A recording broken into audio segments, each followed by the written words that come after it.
Right now, light from a dying star has traveled for 200 million years to reach your eyes tonight. While you watch this, Earth hurtles through space at 470,000 miles per hour, and you feel nothing. We are about to journey from your backyard to the edge of everything we can ever know. You will see stars that rain metal, voids where galaxies vanish, and structures so massive they should not exist. If you are ready to feel impossibly small and absolutely amazed, like and subscribe. Prepare yourselves. We begin.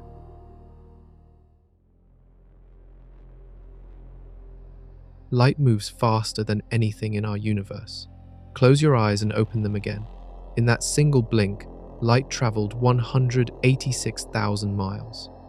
That distance wraps around Earth more than 7 times.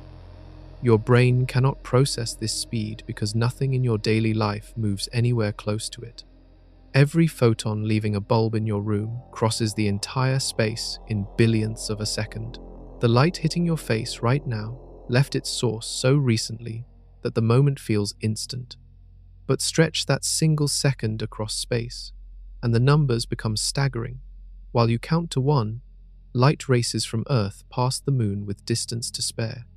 Picture a racetrack circling the planet at the equator. Light completes that loop 7.5 times before your heart beats once.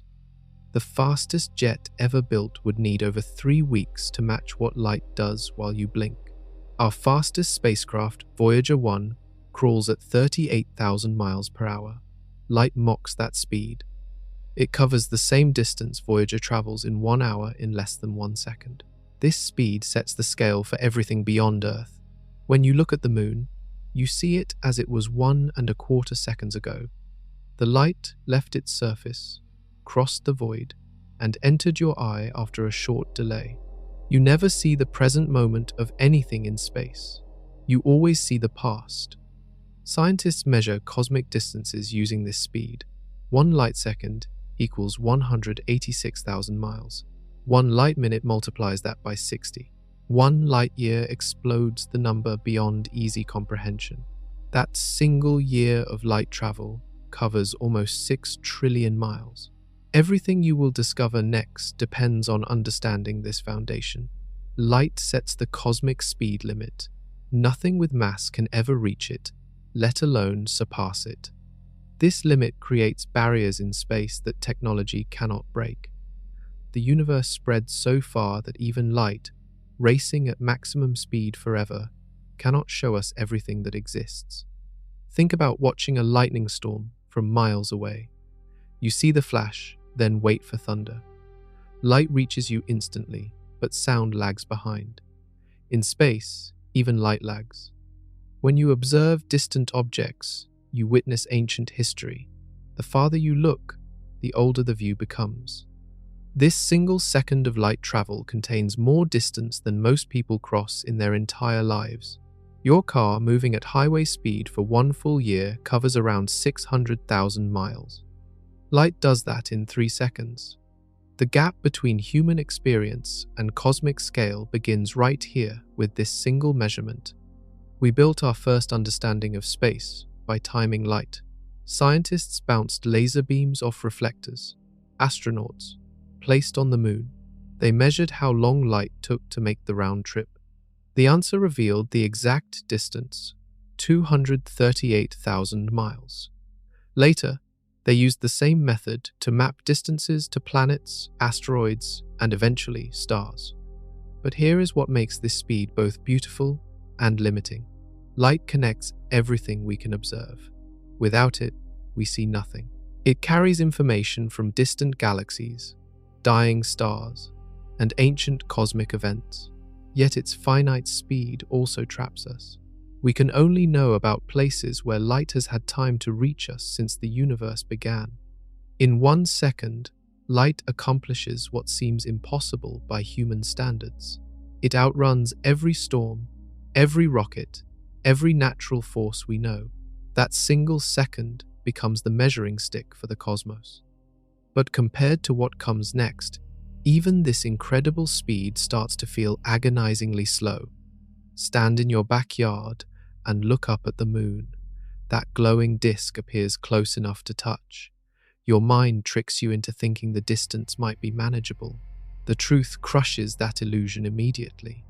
238,000 miles separate you from the lunar surface. Every human who ever lived, walking in a single file line, would barely cover that gap. Take every step humanity has traveled since we first walked upright. Add every migration, every expedition, every journey across continents and oceans. Stack those distances end to end. The moon still sits beyond that combined total. Think about the longest road trip you ever took. Multiply it by thousands. The number still falls short. A commercial jet flying non-stop would need 20 days to reach the moon. Your car, driving at highway speed without pause, would take 6 months. Walking would consume decades. Only 24 humans ever traveled to the moon. 12 actually stepped on its surface. The journey took 3 days aboard the most powerful rockets ever built. Those astronauts crossed a void so vast that Earth shrank to a blue marble behind them. They looked back and saw their entire world, all 7 continents, every ocean, reduced to something that fit behind a thumb. The Apollo missions consumed more fuel than thousands of cars use in their entire lifetimes. The rockets stood as tall as skyscrapers. All that engineering, all that power, all that risk, just to cross what appears as a short hop in the night sky. Between Earth and the moon sits almost pure vacuum. No air, no resistance, no matter except the occasional dust particle or stray atom. The emptiness stretches so far that you could fit every planet in our system side by side inside that gap. Mercury, Venus, Mars, Jupiter, Saturn, Uranus, Neptune, lined up together with room left over. This distance created problems the Apollo engineers never anticipated. Communication signals, traveling at light speed, took over 2 seconds round trip. Ask a question to mission control. Wait 1 second for your words to arrive. Wait another for the response. That lag became dangerous during emergencies. Decisions had to happen faster than light could carry advice. Temperature swings between Earth and Moon range from boiling to freezing. Radiation floods the space between, unfiltered by any atmosphere. Micrometeoroids whip through the darkness at speeds that turn dust into bullets. The journey required spacecraft built like tanks, yet light enough to escape Earth's gravity. Modern technology makes the trip no easier. We abandoned moon missions not because they became simple, but because they remained brutally expensive. Each launch costs billions. The distance demands perfection. One failed component, one calculation error, one unexpected problem transforms a 3-day journey into a death sentence. The moon itself holds no air to breathe, no water to drink, no food to harvest. Astronauts carried everything they needed for the entire trip. The lander that touched the surface weighed less than a loaded truck, yet it held life support, fuel, computers, communications, and 2 humans. Engineering pushed to its absolute limits made those missions possible. Looking up tonight, the moon appears gentle and romantic. Poets write about its beauty, lovers admire its glow, but the reality beats back any notion of easy travel. That distance separates the possible from the comfortable. We reached it through determination, not convenience. Television makes space travel look routine.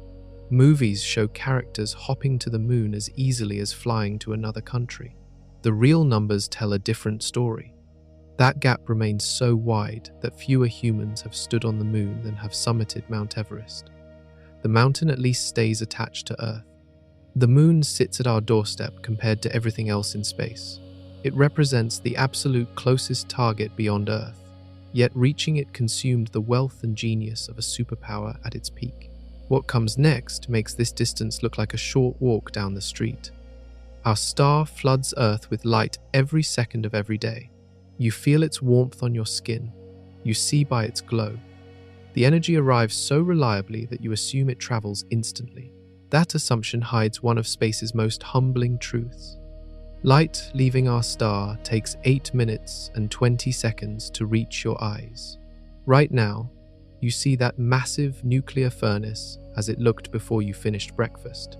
A lightning bolt traveling at light speed, racing across the void between that star and Earth, would need that same 8 minutes to complete the journey. The distance spans 93 million miles. Saying the number out loud does nothing to capture the scale. Your mind lacks any reference point for distances that vast. So imagine this instead. 100 Earths lined up edge to edge would barely cover that gap. The emptiness between us and our star swallows planets whole. Every photon warming your face began its journey 8 minutes ago in the star's core. It fought through layers of nuclear fusion, battled through crushing pressure, and finally escaped into space. Then it crossed the void at maximum speed. By the time it touches your skin, that photon has traveled farther than anything you will ever move in your entire lifetime. This delay creates a strange reality. If our star vanished right now, snuffed out like a candle, you would not know for 8 minutes. Earth would continue its orbit, bathed in light and heat, completely unaware of the disaster. Birds would sing, people would go about their day. Then, without warning, darkness would slam down like a curtain. Scientists use this distance as another measuring tool. They call it 1 astronomical unit. Everything beyond our star gets compared to this baseline. Mars sits 1.5 astronomical units away. Jupiter sprawls 5 times farther than Earth from our star. The outer planets push that number even higher. Light speed creates these unavoidable gaps. When you watch our star set over the horizon, you see it where it was 8 minutes ago, not where it sits now. That ball of nuclear fire has already moved millions of miles along its path through the galaxy. You observe its ghost position, frozen in time by light's travel delay. This 8-minute gap means we can never react to solar events in real time. When our star erupts with massive flares, the radiation burst travels toward Earth at light speed. We detect it 8 minutes after the eruption begins. By then, the high-energy particles are already crossing the void. Satellites, power grids, and communication systems have 8 minutes of warning before the storm hits. Sometimes that warning is enough, sometimes it is not. Think about all the other stars you see at night. Their light travels for years, centuries, even millennia before reaching your eyes. Our star, sitting practically next door, still requires 8 minutes. That relatively short delay hints at the vast loneliness of space. Even our closest stellar neighbor hides behind an 8-minute wall that light speed cannot shorten. The number affects how we explore space too. Commands sent to spacecraft near our star take 8 minutes to arrive. The reply takes another 8 minutes to return. That 16-minute round trip makes real-time control impossible. Engineers must program spacecraft to think for themselves, to solve problems without waiting for instructions from Earth. Our star provides all the energy Earth needs to maintain life. Plants capture its light. Weather patterns follow its heat. Ocean currents respond to its radiation. All of that life-giving power travels across 93 million miles of absolute emptiness. The void between us and our star protects Earth from getting incinerated while still allowing enough warmth to keep water liquid. Ancient peoples assumed the sky was close. They imagined touching the stars, reaching the heavens with tall towers. Then measurements revealed the truth. Our star alone sits so far away that light, the fastest thing in existence, needs 8 full minutes to cross the gap. That realization marked the beginning of understanding just how isolated we truly are. But this distance to our star is nothing. What waits beyond makes 8 minutes feel like a blink. Mars glows red in the night sky, tantalizing us with possibility. It represents humanity's next target for exploration, maybe even colonization. Every few years, Mars swings close enough that the journey becomes theoretically possible. Even at closest approach, the planet remains so far away that most living things would die trying to reach it. 34 million miles separate Earth from Mars at the nearest point. That closest approach happens only when both planets align perfectly in their orbits.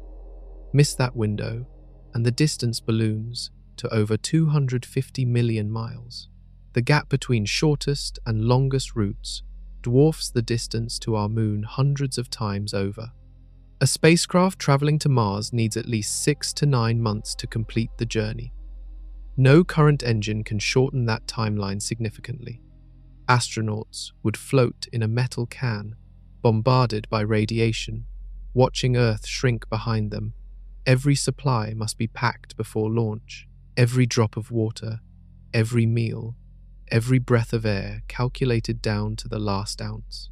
The vacuum between Earth and Mars offers nothing. No rest stops, no rescue missions, no turning back once you commit to the trajectory. If something breaks, the crew must fix it with whatever tools and parts they brought. If they run out of food, they starve. If life support fails, they suffocate.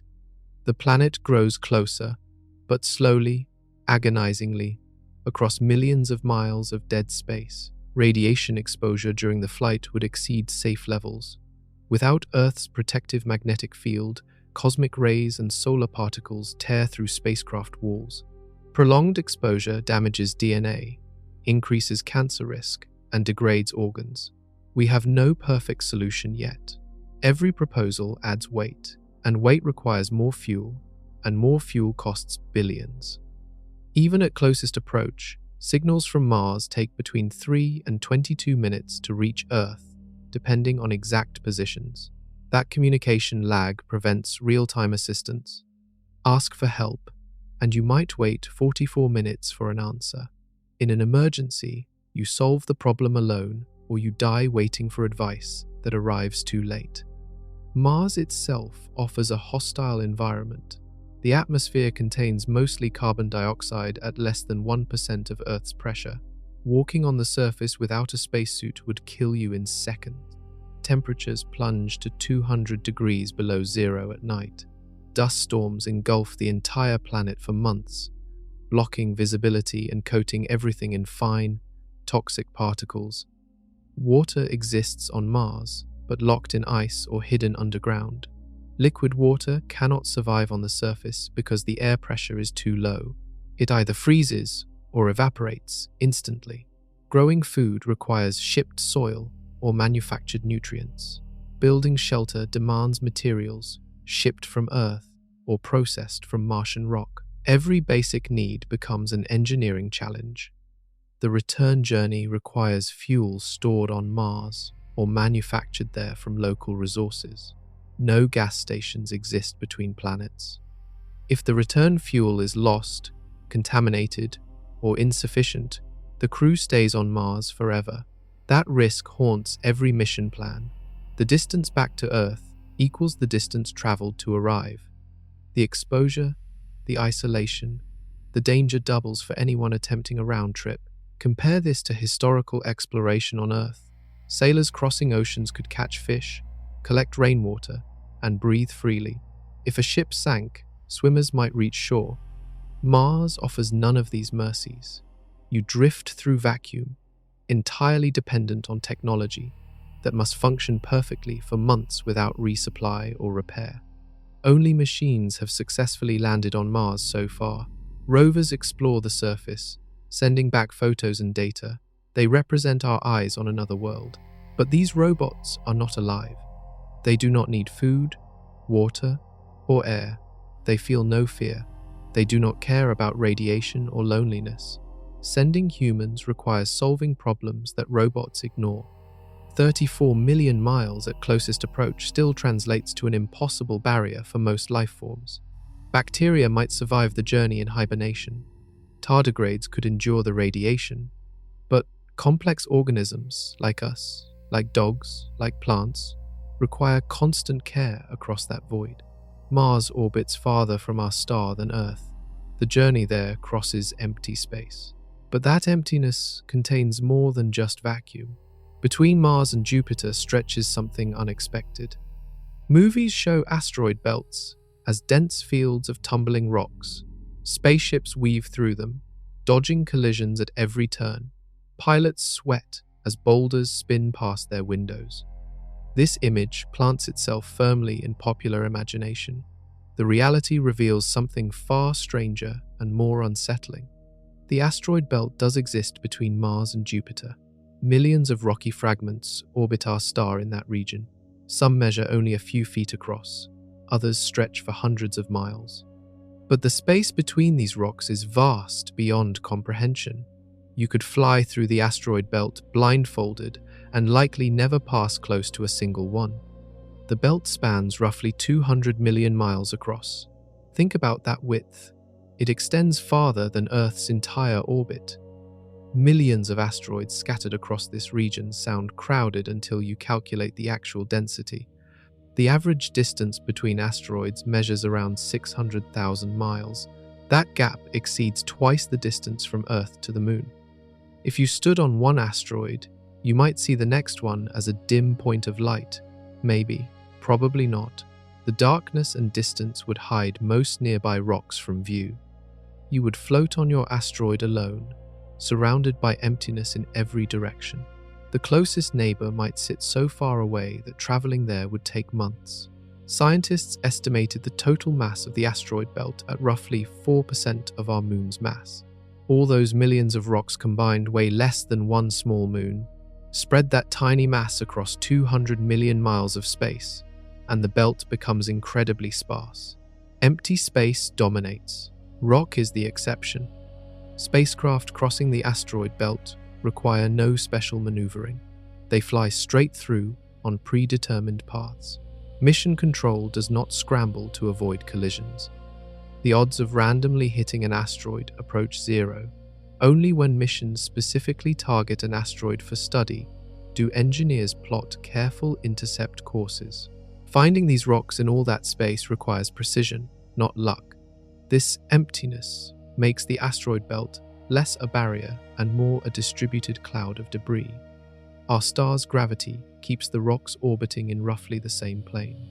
Jupiter's massive pull prevents them from clumping together into a planet. The rocks drift along their individual paths, separated by continental distances.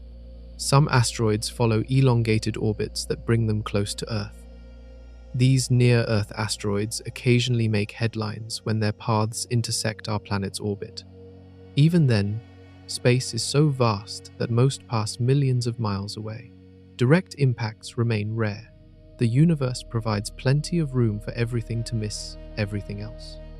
Early astronomers discovered the first asteroids in the early 1800s. They expected to find a planet between Mars and Jupiter. Instead, they found Ceres, the largest object in the belt. It spans roughly 580 miles across. That makes it bigger than many countries. Yet it represents only 1/3 of the belt's total mass.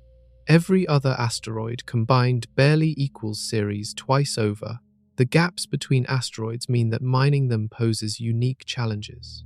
Companies dream of extracting valuable metals from these rocks. But each target orbits independently. Traveling from one asteroid to another consumes fuel and time. The space between them demands the same respect as interplanetary distances. These are not resources sitting next to each other on a shelf. They drift alone, separated by voids.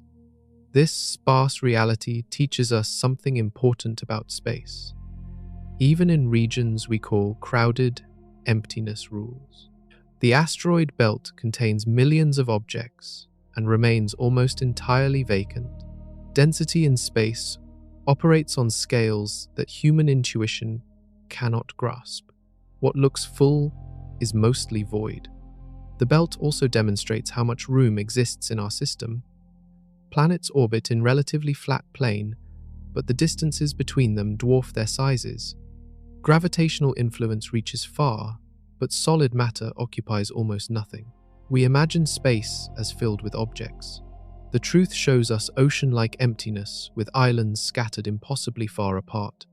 Farther out, beyond the asteroid belt, something far more intriguing waits in Jupiter's orbit. Europa sits there, hiding an ocean that makes Earth's water supply look small. Jupiter's moon, Europa, looks like a cracked marble from a distance. White ice covers its entire surface. etched with dark lines that crisscross like scars. For decades, scientists considered it beautiful but dead. Then measurements revealed something impossible hiding beneath that frozen shell. Europa contains more liquid water than all of Earth's oceans combined. The entire volume of every sea, every lake, every river on our planet fits inside Europa with room to spare. That water sits locked beneath a layer of ice that might reach 10 to 15 miles thick. Under that protective shell, an ocean deeper than Earth's deepest trenches stays liquid despite temperatures that should freeze it solid. Jupiter's gravity creates this miracle. The giant planet pulls on Europa with such force that the moon flexes and bends like rubber. This constant squeezing generates heat through friction. The ice layer acts as insulation, trapping that heat inside. The result is a subsurface ocean that might reach 60 miles deep in places. That depth swallows Mount Everest twice over. Evidence for this hidden ocean comes from magnetic field measurements. Europa generates a weak magnetic field that wobbles. That wobble indicates something conductive moving beneath the surface. Ice alone cannot produce this signal. Salt water can. The data points toward a global ocean containing more salt than Earth's seas, possibly harboring complex chemistry. The ice shell above this ocean constantly shifts and cracks. Long fractures, called lineae, cover Europa's surface. Some of these features stretch for hundreds of miles. Dark material from below seeps up through these cracks, staining the ice. That contamination suggests the surface connects to the ocean beneath. Water might occasionally breach the ice, erupting in towering geysers before freezing and falling back down. Life might exist in Europa's ocean. Earth's deep-sea vents support entire ecosystems without reliance on the star above. Bacteria and strange creatures thrive on chemical energy released by volcanic activity. Europa could host similar vents on its ocean floor. The combination of liquid water, chemical energy, and protection from radiation creates conditions where life might emerge. No direct confirmation exists yet. We have not drilled through Europa's ice. We have not sampled the water below, but the possibility drives mission planning. Multiple space agencies design landers and submarines meant to pierce that shell. The technology required to bore through miles of ice in low gravity while operating remotely from Earth challenges engineering limits. Yet the prize might be worth any cost. Compare Europa's ocean to Earth's water supply. Our planet seems covered in water, but most of it spreads thin across the surface. Evaporation, weather, and solar radiation constantly cycle that water. Europa's ocean sits protected, stable, unchanged for potentially billions of years. That stability might allow chemistry to develop in ways Earth's dynamic surface prevents. The Moon orbits Jupiter every 3.5 days. Each orbit takes Europa through intense radiation belts surrounding the giant planet. The surface receives doses that would sterilize any exposed life. But deep below, the ocean stays shielded. Radiation cannot penetrate miles of ice. Whatever exists down there lives in darkness, protected from the deadly environment above. Europa measures only slightly smaller than Earth's moon. Its small size tricks us into underestimating its significance. But volume matters more than surface area. That hidden ocean dwarfs any single body of water on Earth. The Amazon River, the Mediterranean Sea, Lake Baikal, all of them together represent a fraction of what Europa contains. Temperature at the ocean floor might approach conditions found in Earth's deep sea. Chemical reactions between water and rock could release nutrients. Thermal vents could pump heat into the surrounding water. The ingredients for life mixed together in darkness, billions of years passing while we stood on Earth looking up, unaware of what Jupiter's moon concealed. Other moons in our system might also harbor subsurface oceans. Enceladus, Titan, and Ganymede all show signs of liquid water beneath ice. But Europa remains the most studied, the most promising, the most likely to reveal whether life emerges wherever conditions allow. Farther out from Jupiter, Saturn commands attention with its own mysteries. Those famous rings inspire awe in every photograph, but those rings will not last forever. Saturn's rings stretch across 280,000 miles of space, creating one of the most recognizable sights in our system. Those gleaming bands of ice and rock have adorned the planet for as long as humans looked up. Every image from telescopes and spacecraft showcases their beauty, but those rings are dying before our eyes. Recent measurements reveal that Saturn loses its rings at an alarming rate. Every second, thousands of pounds of ring material rain down onto the planet's surface. Gravity pulls ice particles inward. They spiral down through the atmosphere and vaporize, lost forever. At this rate, the rings will vanish completely in less than 100 million years. 100 million years sounds distant, but in cosmic terms that timeline is a blink. Dinosaurs walked Earth longer than Saturn will keep its rings. The rings you see tonight might look significantly thinner to your descendants in just a few generations. We live in a brief window where Saturn displays this magnificent feature. Scientists debate how the rings formed in the first place. One theory suggests a moon wandered too close to Saturn millions of years ago. Tidal forces ripped it apart, scattering debris into orbit. Another theory proposes that collisions between moons created the material. Either way, the rings are young compared to the planet itself. They might be only 10 to 100 million years old, making them recent additions to Saturn's appearance. The rings consist primarily of water ice mixed with rocky particles. Some chunks measure the size of dust grains. Others span several yards across. All of them orbit Saturn in a flat plane, held in place by gravity and the planet's rotation. The rings appear solid from a distance, but spacecraft flying through them would encounter mostly empty space with occasional ice pieces. 7 major ring sections exist, each labeled with letters. The A ring, B ring, and C ring are the most visible.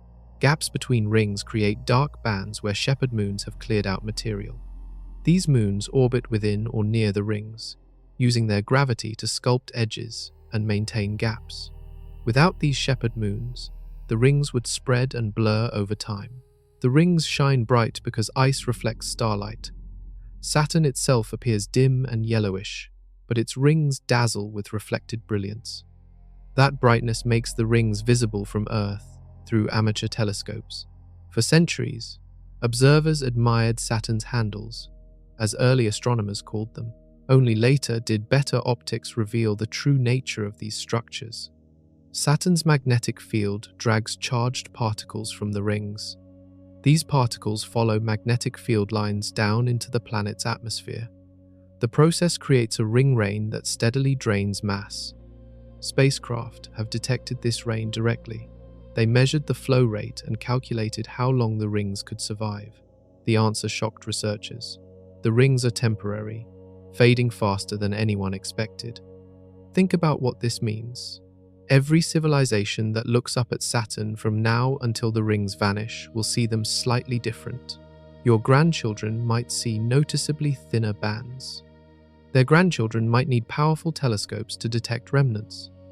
Eventually, future astronomers will study Saturn with no rings at all, wondering if ancient records about their existence are accurate. This disappearance raises questions about other ring systems. Jupiter has faint rings. Uranus and Neptune sport thin, dark rings. None of them compare to Saturn's spectacular display. If rings are temporary, perhaps Saturn's current magnificence is rare even in planetary terms. We live during a golden age where this planet shows off.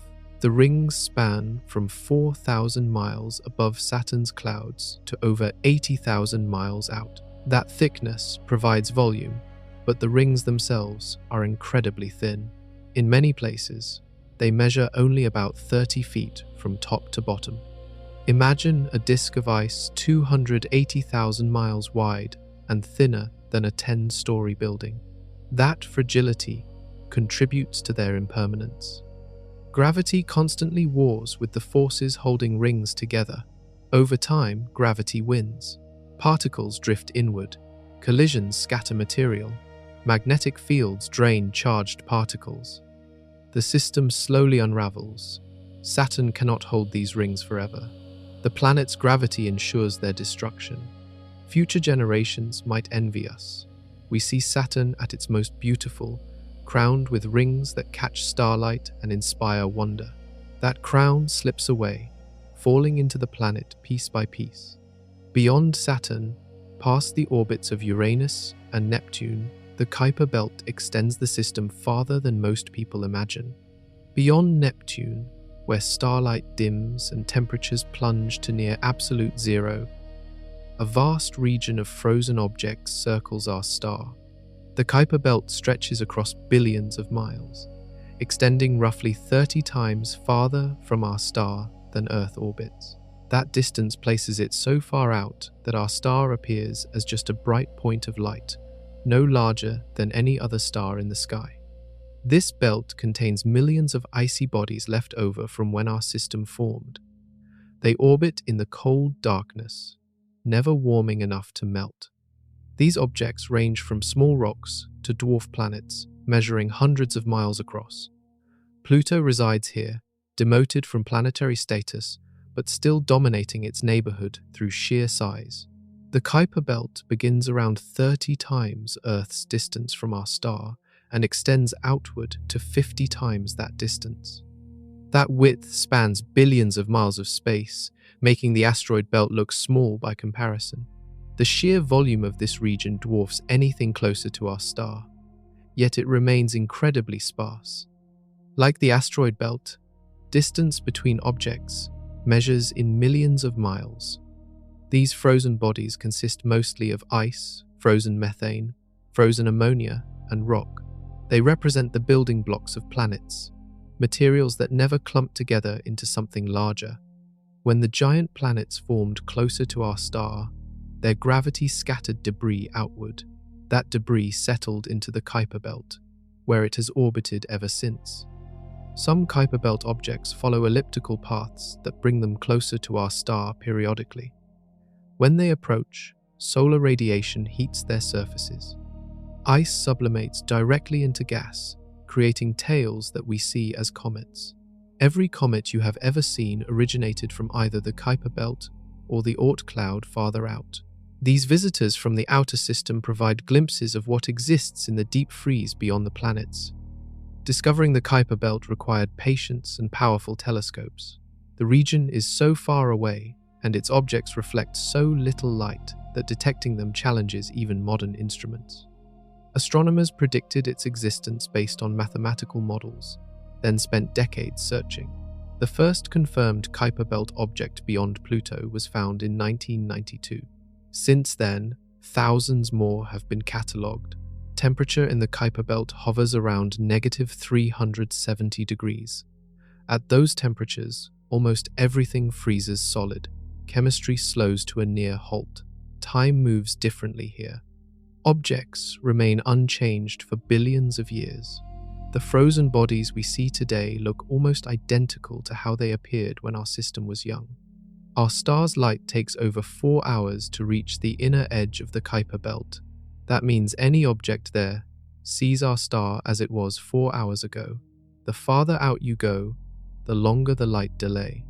Communication with spacecraft exploring this region requires advanced planning.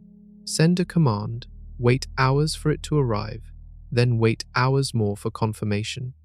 Only one spacecraft has visited the Kuiper Belt so far.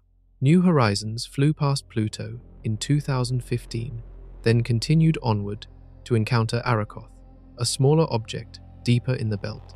The images sent back revealed surfaces untouched by weather or geology. Craters remained pristine. No atmosphere existed to erode features. These objects preserve their original state like fossils frozen in time. The Kuiper Belt marks the edge of what most people consider our system. Beyond it, density drops even further. Objects become scarce. Gravity from our star weakens to the point where other forces compete for influence. Yet the belt does not represent the true boundary. The system extends much farther still. Think about standing at the inner edge of the Kuiper Belt. You would see planets as distant points of light requiring telescopes to resolve. Our star would shine bright but small, offering almost no warmth. The sky would be black, filled with more stars than you could count. You would feel utterly isolated, aware that Earth sits impossibly far behind you. The belt contains enough material to build dozens of Earth-sized planets, but that material never gathered together. It drifts in loose formation, orbiting our star at glacial speeds. Objects in the Kuiper belt take 200 to 300 years to complete one orbit. Entire human lifetimes pass, while these frozen worlds make tiny progress around their paths. Scientists estimate the Kuiper belt might contain 100,000 objects larger than 60 miles across. Millions more smaller objects fill the space between. But remember, this is space. Those millions of objects spread across billions of miles. Emptiness still dominates. What waits beyond makes even the Kuiper belt seem close. In 1977, humanity launched Voyager 1 toward the outer planets. The spacecraft carried a golden record containing sounds and images from Earth, intended for any civilization that might find it. Engineers designed Voyager to last 5 years. It has operated for over 40 years and continues sending data from farther away than any human-made object has ever traveled. Voyager 1 has crossed 14 billion miles. That number staggers the mind. The spacecraft has traveled so far that signals from it take over 21 hours to reach Earth. When Mission Control sends a command, they wait nearly 2 days for confirmation that Voyager received it. Every communication becomes an exercise in patience. Despite this incredible distance, Voyager 1 has barely left our system. It crossed the heliopause in 2012, entering interstellar space. The heliopause marks where solar wind pressure drops below the pressure of interstellar particles. But crossing this boundary does not mean leaving our star's influence.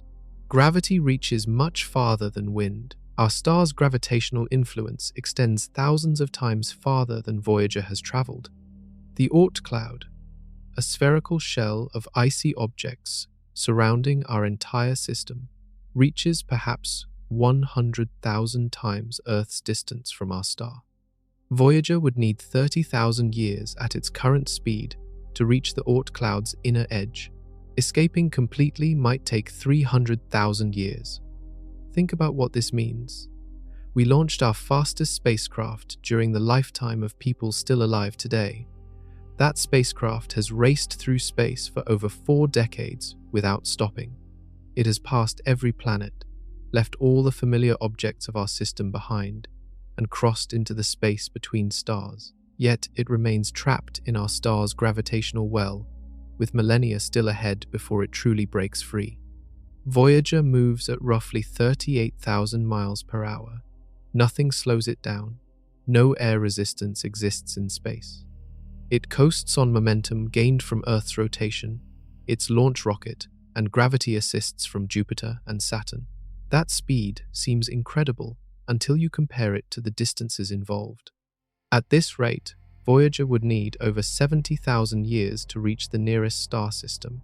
The spacecraft carries power from a plutonium battery that converts radioactive decay into electricity. That battery degrades slowly, reducing available power every year. Mission Control has systematically shut down non-essential systems to conserve energy. The heaters went off first. Then, scientific instruments one by one fell silent. Eventually, perhaps by 2025, Voyager will lack enough power to transmit data. It will continue traveling, but we will no longer hear from it. Even after it goes silent, Voyager will drift through space for millions of years. The golden record will remain intact, protected by its case. If another civilization ever encounters it, they will find a snapshot of Earth from the 1970s. Images of people, landscapes, animals, sounds of music, laughter, greetings in dozens of languages. A message from a species that threw a bottle into the cosmic ocean. Voyager 1 has outlasted the engineers who built it. Some have retired, others passed away. New generations manage the mission now. communicating with a probe designed by people who used slide rules instead of computers. The technology aboard Voyager is ancient by modern standards, yet it continues functioning in conditions more hostile than any test chamber could simulate. Radiation, cosmic rays, micrometeoroids, temperature extremes, none of these hazards stopped Voyager. The spacecraft survived because engineers overbuilt it. They added redundancy, shielding, and quality components. They tested everything multiple times. That extra effort decades ago keeps Voyager alive today. The spacecraft carries no fuel for propulsion. It cannot change course or speed up. Its trajectory was set during its gravity assists past the giant planets. Where it goes now depends entirely on how precisely those flybys were executed. So far, the calculations remain accurate. Voyager follows its planned path into the unknown. Humanity poured resources into sending Voyager to the outer system. We succeeded brilliantly. The mission returned more data than anyone hoped. It showed us Jupiter's storms, Saturn's rings, and views of planets we had only imagined. But the distance it covered, as impressive as it is, represents a tiny fraction of what separates us from other stars. Our doorstep extends farther than we thought possible. The Oort cloud waits out there, a vast sphere of frozen objects that marks the true edge of our star's domain, far beyond the Kuiper belt, beyond anything we have explored or photographed. A spherical shell of icy objects surrounds our entire system. The Oort cloud exists as a theoretical region, predicted by mathematics but never directly observed. Its existence explains where long-period comets originate. Its size defies easy comprehension. The Oort cloud begins roughly 5,000 times farther from our star than Earth orbits. It extends outward to perhaps 100,000 times Earth's distance. That span measures in trillions of miles. Light, traveling at maximum speed, would take more than 1 year to reach the cloud's inner edge. Crossing from one side to the other would consume over 1,000 years even at light speed. Think about that timescale. Light left Earth 1,000 years ago when castles were being built in Europe. That ancient light would just now be emerging from the far side of the Oort cloud. The region is so vast that describing it in miles becomes meaningless. Only light years make sense. And even then, the numbers numb the mind. Trillions of icy objects might populate the Oort cloud. Most measure somewhere between 1/2 mile and 6 miles across. They orbit our star at such extreme distances that their paths become nearly circular despite barely feeling the star's gravity. Some objects take millions of years to complete one orbit. Time operates differently at these scales. The concept of a year loses meaning. Our star appears as just another point of light from the Oort cloud. No planets are visible without powerful telescopes. Earth vanishes completely.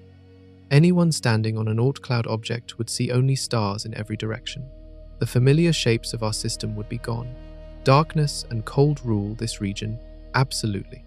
Temperature in the Oort cloud hovers around negative 450 degrees, only a few degrees above absolute zero. At that temperature, molecular motion almost stops.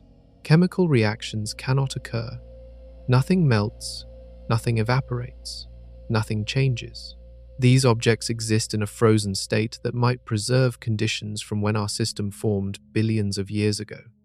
Occasionally, passing stars disturb the Oort cloud. Their gravity tugs on objects, altering orbits slightly. Some objects get nudged inward toward our star. These begin the long fall through the system. Millions of years later, they arrive near our star and become comets.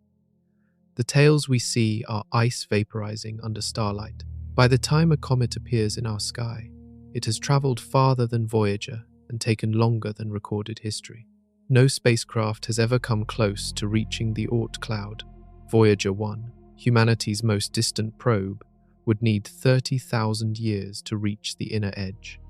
Pioneer 10 and Pioneer 11, the other distant spacecraft, face similar timescales. We have no technology capable of reaching the cloud within human lifetimes. Even if we launched a probe today using our best rockets, Generations would pass before it arrived. The Oort cloud represents the true boundary of our star's influence. Beyond it, other stars exert comparable gravitational pull. Interstellar space begins in earnest. Our system becomes just one small bubble in a galaxy full of stars. The familiar ends, the alien begins. Mapping the Oort cloud remains impossible with current technology. Objects there reflect almost no light.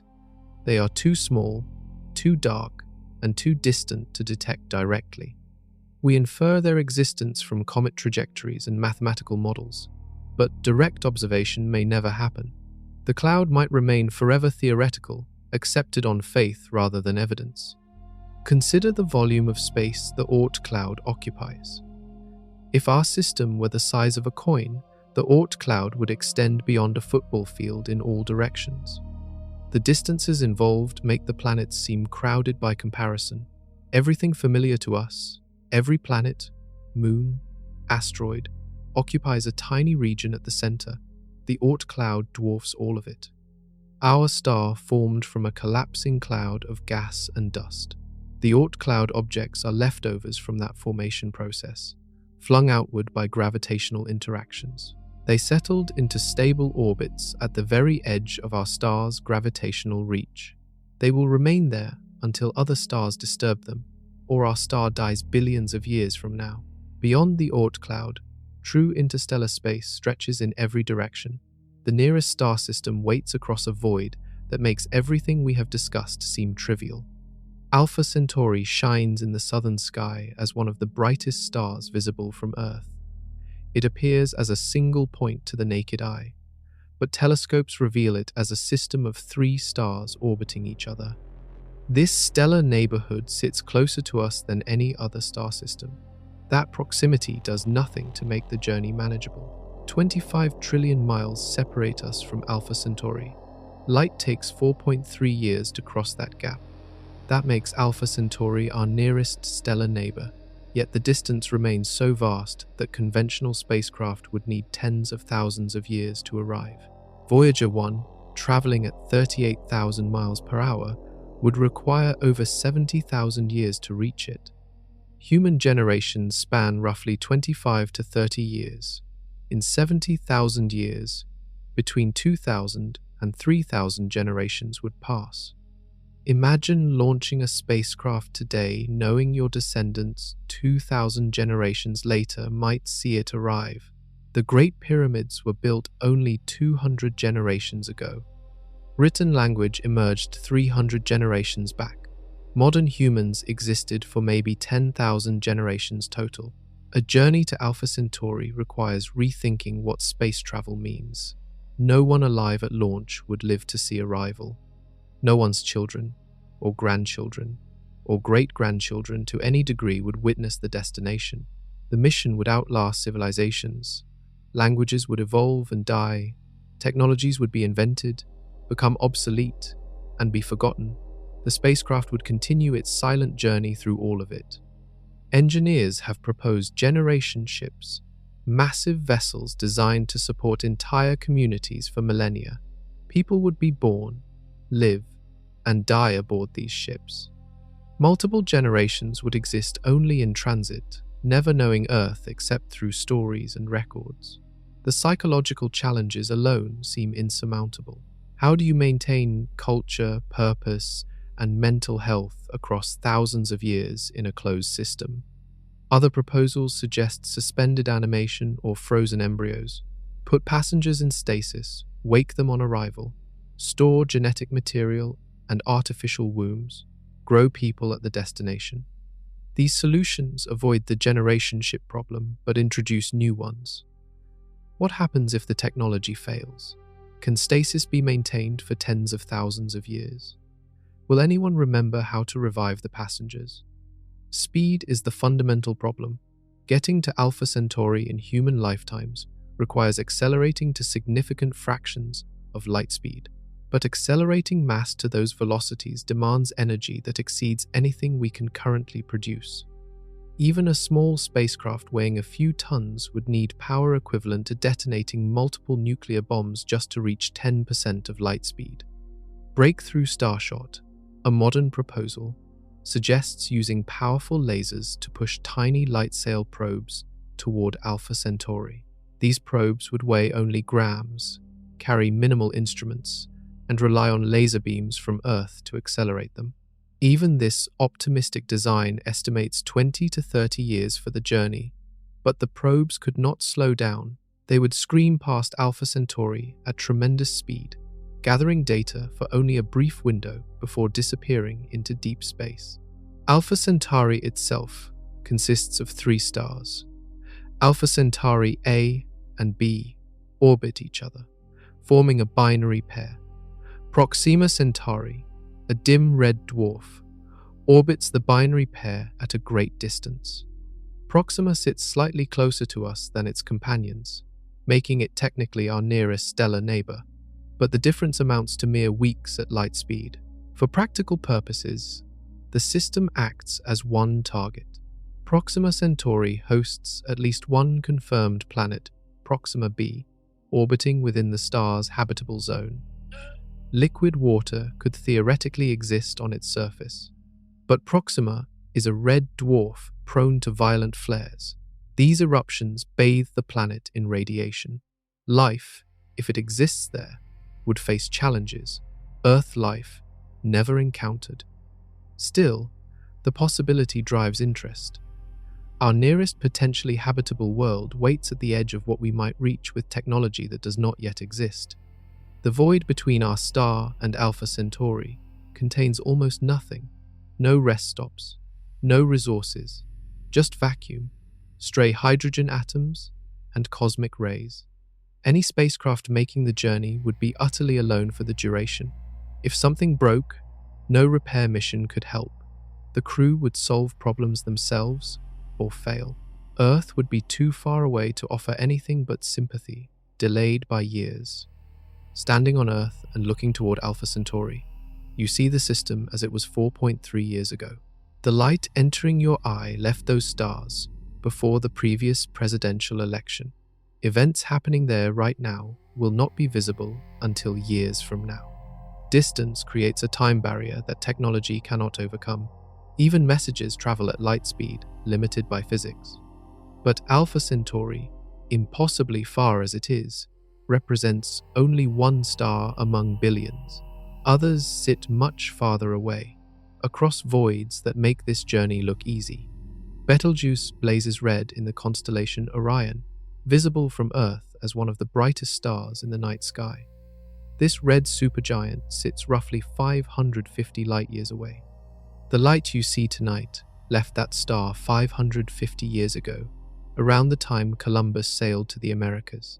What Betelgeuse looks like right now, you will not know for another 550 years. This star nears the end of its life. Red supergiants burn through their fuel rapidly, exhausting nuclear fusion elements at an accelerating pace. Betelgeuse has already consumed most of its hydrogen and helium. It now fuses heavier elements deep in its core. Each new element burns faster than the last. The star races toward a catastrophic end. When Betelgeuse finally explodes as a supernova, the blast will briefly outshine every other star in its region of the galaxy. For a few weeks, Betelgeuse might appear as bright as the moon in Earth's sky. The explosion will be visible during daytime. Then, slowly, the light will fade as the expanding debris cloud cools and disperses. But here is the unsettling part. That explosion might have already happened. Betelgeuse could have detonated 500 years ago, and the light from the blast is still crossing the void toward us. Or it might explode tomorrow, and we will not see it until the year 2574. The distance creates a blindness. We observe only the past. The present remains hidden. Scientists monitor Betelgeuse closely for signs of the impending explosion. In late 2019 and early 2020, the star dimmed significantly. Speculation ran wild that the supernova had begun. Telescopes worldwide pointed at Betelgeuse, gathering data. Then the star brightened again. The dimming turned out to be dust clouds ejected from the star's surface, temporarily blocking light. The explosion had not started. Yet, Betelgeuse fluctuates naturally. Red supergiants pulsate, changing size and brightness over periods of months or years. Dust storms on stellar scales create temporary dimming. The star's outer layers constantly churn and change. Predicting the exact moment of explosion remains impossible. It could happen tonight. It could wait another 100,000 years. Stellar timescales mock human patience. The explosion itself will release more energy in seconds than our star emits in its entire lifetime. The blast wave will rip through Betelgeuse's outer layers at millions of miles per hour. Temperature will spike to billions of degrees. Heavy elements forged in the star's core will scatter into space. Carbon, oxygen, iron, gold, all the building blocks of planets and life will be thrown outward to eventually form new stars and worlds. Earth sits far enough away that the supernova poses no danger. 550 light-years provides comfortable distance. The explosion will not sterilize our planet or strip away the atmosphere. We will witness a spectacular light show, nothing more. Future generations might see Betelgeuse shining bright, then watch it fade over months, eventually disappearing from the night sky entirely. The explosion will leave behind a neutron star or black hole. All of Betelgeuse's mass will collapse into an object maybe 12 miles across. Gravity will become so intense that nothing, not even light, can escape the immediate vicinity. What once was a star larger than Jupiter's orbit will compress into a point smaller than a city. Astronomers have observed other supernovae in distant galaxies. Telescopes capture them regularly. Each explosion provides data about how stars die. But Betelgeuse offers something special. It will explode close enough that we can study the event in detail. Every wavelength of light, from radio to gamma rays, will be monitored. The data will improve our understanding of supergiant star death and element formation. Ancient civilizations might have witnessed Betelgeuse explode if it happened around 550 years ago. Mayan or Aztec astronomers could have recorded the event. But no historical accounts match the expected brightness and timing. This suggests either the star has not yet exploded, or the explosion happened earlier and its light has not arrived. The uncertainty haunts researchers. Betelgeuse represents only one dying star among countless others. Red supergiants across the galaxy approach their ends. Some will explode soon by cosmic standards. Others wait for millions of years. Each one marks a region of space where new elements will form, where future systems will build from the remnants. The delay between explosion and observation reminds us how disconnected we are from distant events. We see the universe in layers of time. Nearby objects appear nearly current. Distant objects show us ancient history. Betelgeuse exists somewhere between, close enough to seem real, far enough that we observe with a 550-year lag. Another supernova remnant already visible in our sky tells a story of destruction frozen in time. In the year 1054, Chinese astronomers recorded a new star appearing in the daytime sky. It shone bright enough to cast shadows at night and remained visible for 23 days during daylight. Arab and Japanese astronomers also documented the event. Then, slowly, the star faded. Within 2 years, it vanished from view entirely.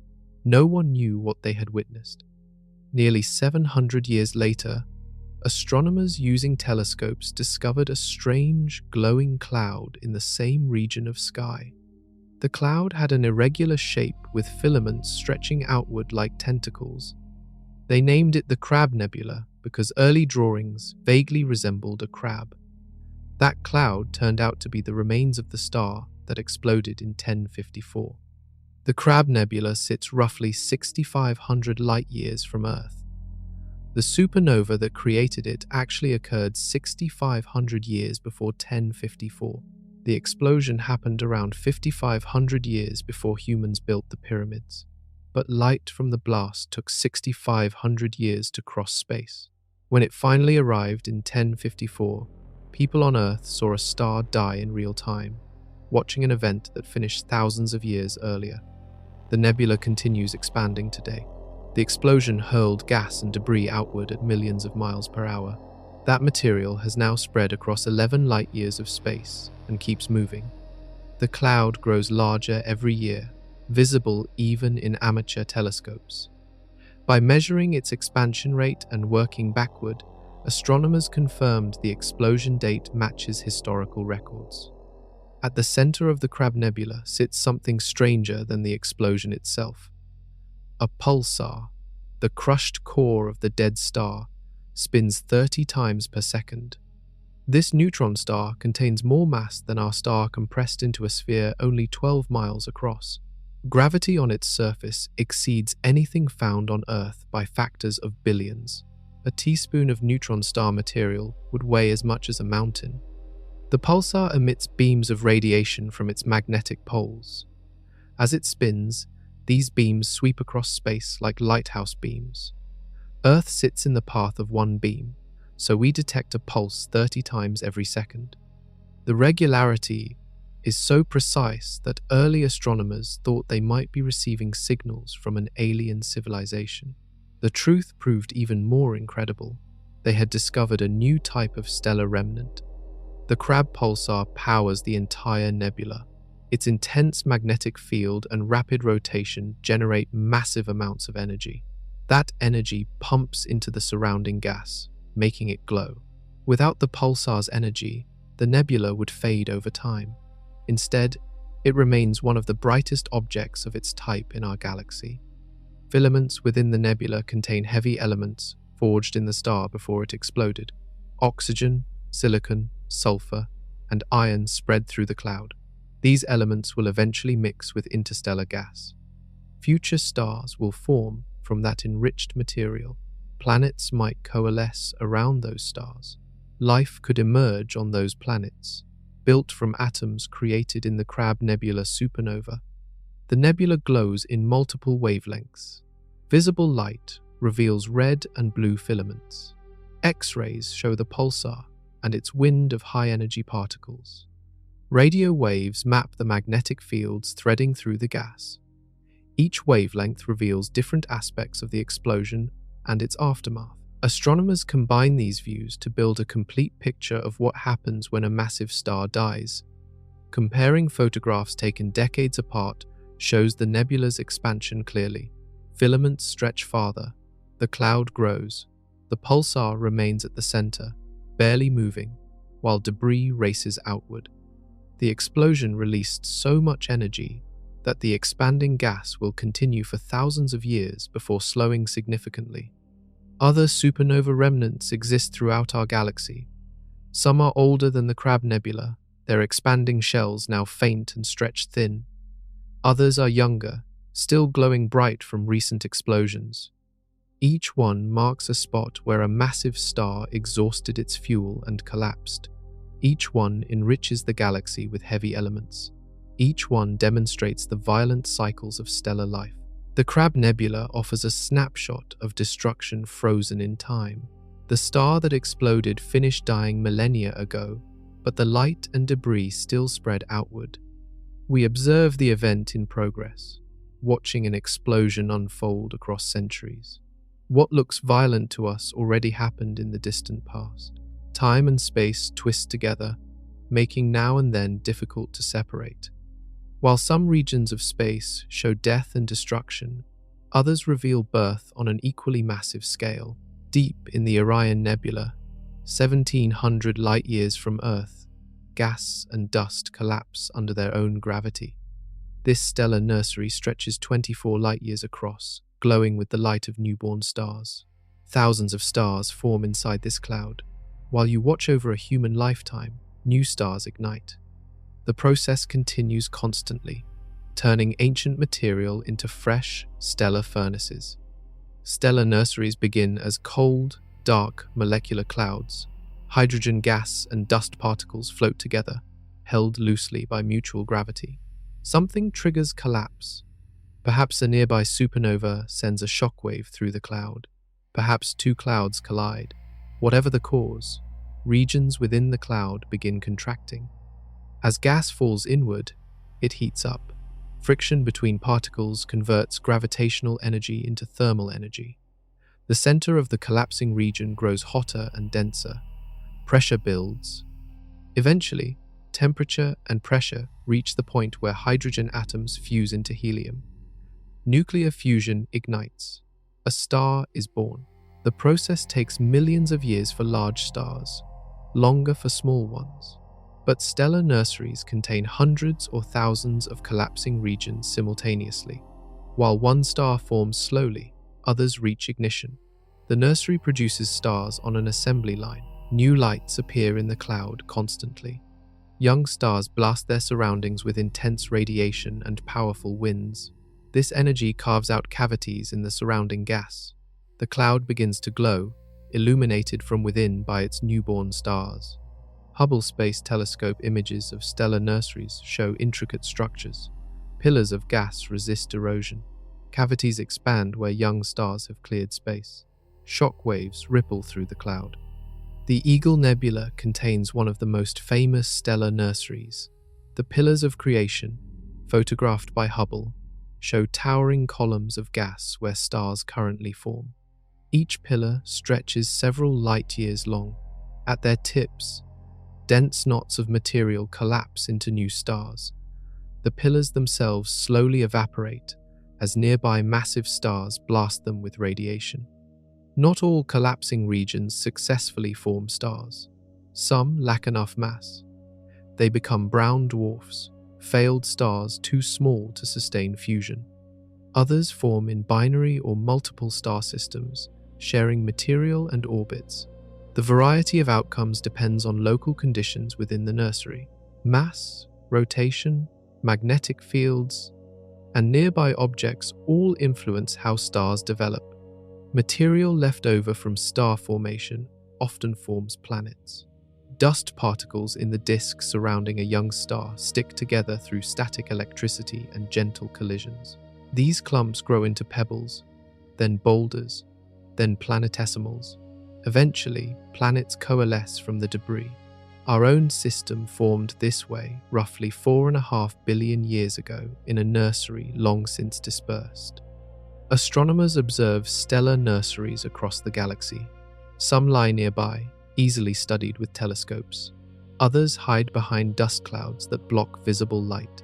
Infrared observations penetrate that dust, revealing the hidden stars within.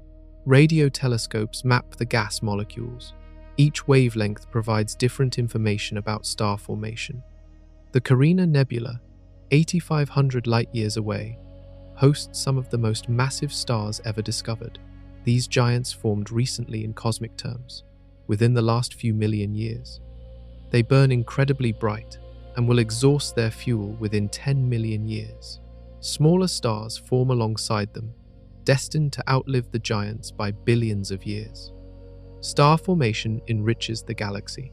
Each generation of stars produces heavy elements through fusion. When massive stars explode, they scatter those elements into space. New nurseries incorporate these elements. Later generations of stars contain more heavy elements than earlier ones. This process gradually transforms the galaxy's composition. Our star formed from material enriched by previous stellar generations. The iron in your blood, the calcium in your bones, the oxygen you breathe, all originated in stars that exploded before our system existed. You are made of stardust, assembled from atoms forged in ancient stellar nurseries and scattered by supernovae. Stellar nurseries operate throughout the galaxy. The Milky Way produces roughly 3 new stars every year on average. That rate fluctuates based on available gas and recent disturbances, but over billions of years, star formation continues. The galaxy constantly recycles material, building new stars from old. Not all regions form stars. Some gas clouds remain stable, others disperse before collapse begins. Star formation requires specific conditions. Too little density and gravity cannot overcome gas pressure. Too much turbulence and collapsing regions tear apart. The balance must be precise. Young stars often cluster together. Open clusters contain hundreds to thousands of stars born from the same nursery.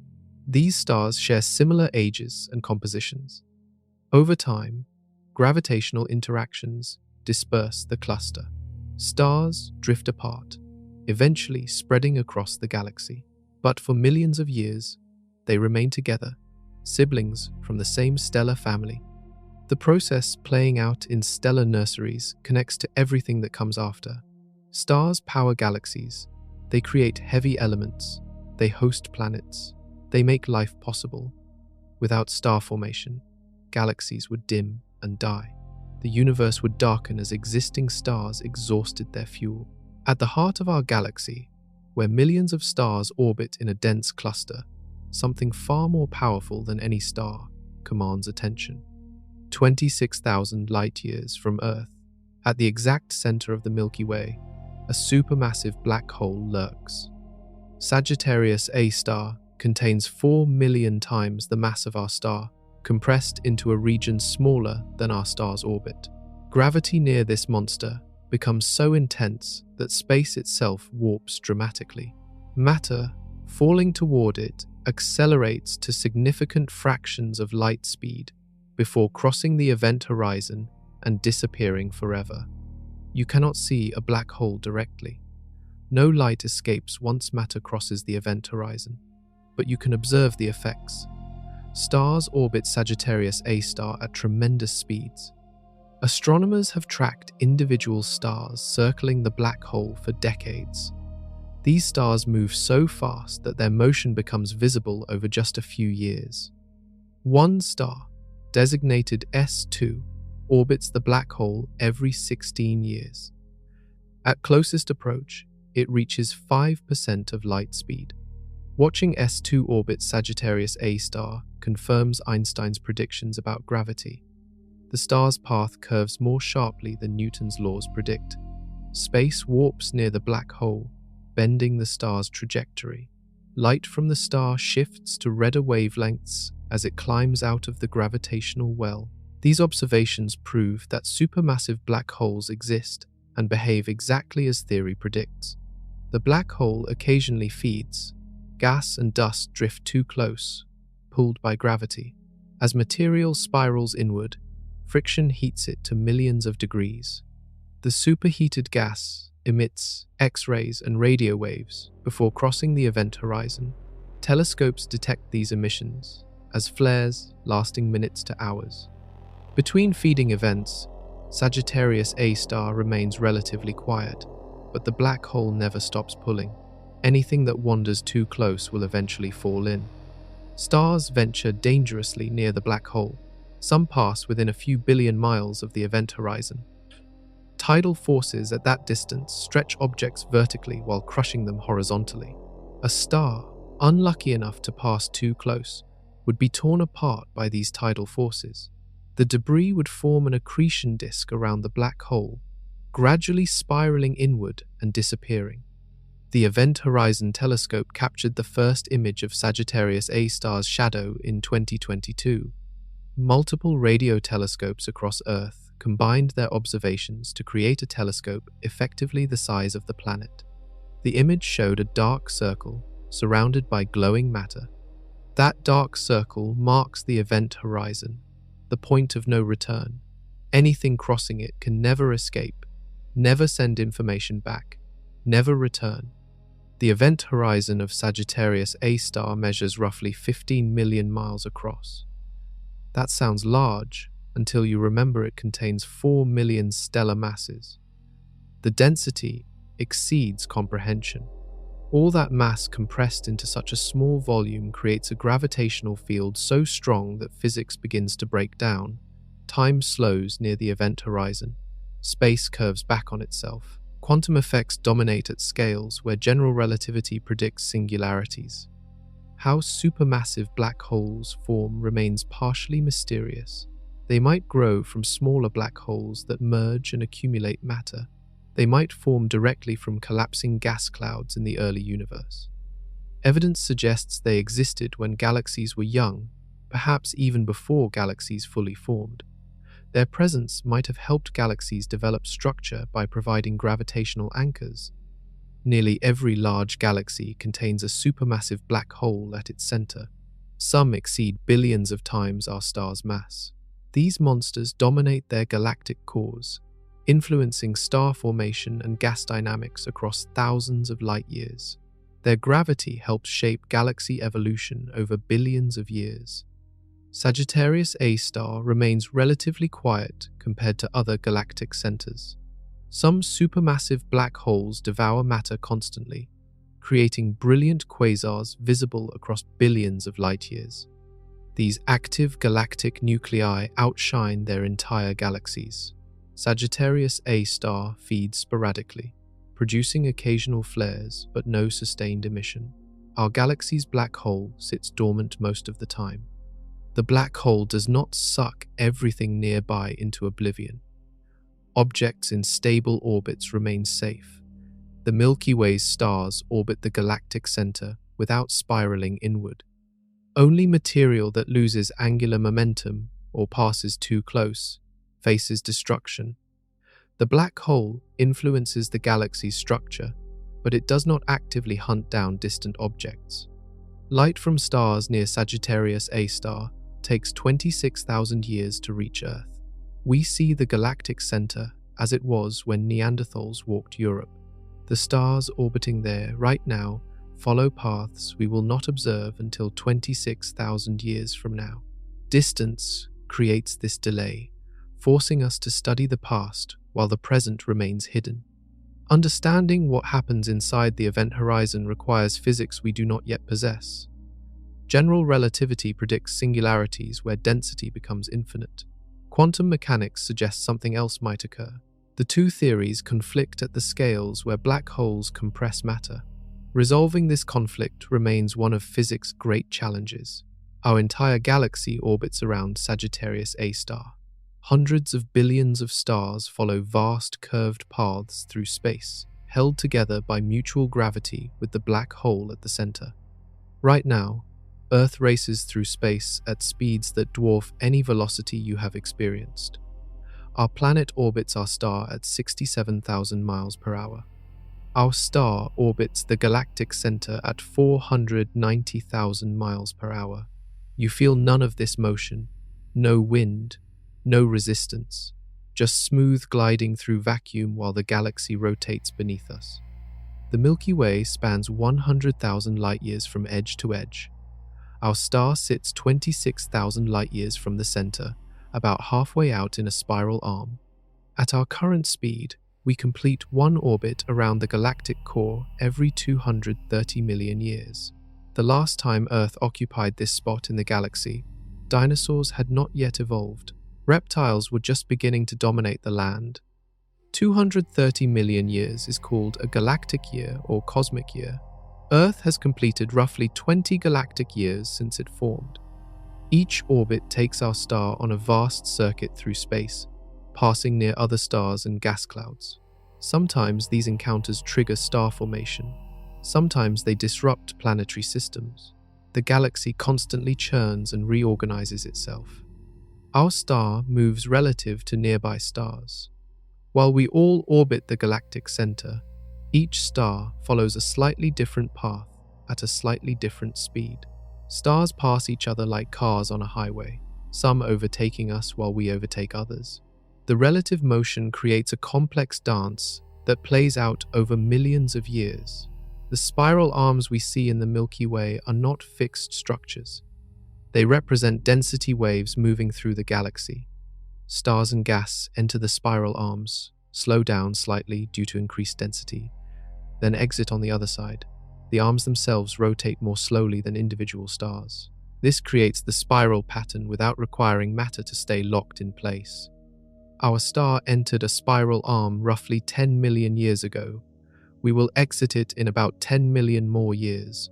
Spiral arms concentrate gas and trigger star formation.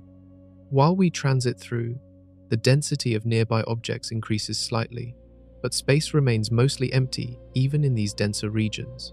The increased risk of collisions remains negligible. Gravity from Sagittarius A star holds the galaxy together, but the black hole alone lacks enough mass. Dark matter provides most of the gravitational binding. An invisible halo surrounds the galaxy, containing 5 times more mass than all visible stars combined. This dark matter does not emit light and cannot be directly detected. We infer its existence from how galaxies rotate and how gravity bends light passing near them. Without dark matter, galaxies would fly apart. Stars in the outer regions orbit too fast to remain bound by visible matter alone. Something unseen adds extra gravity. That something is dark matter. Its nature remains one of astronomy's greatest mysteries. We know it exists.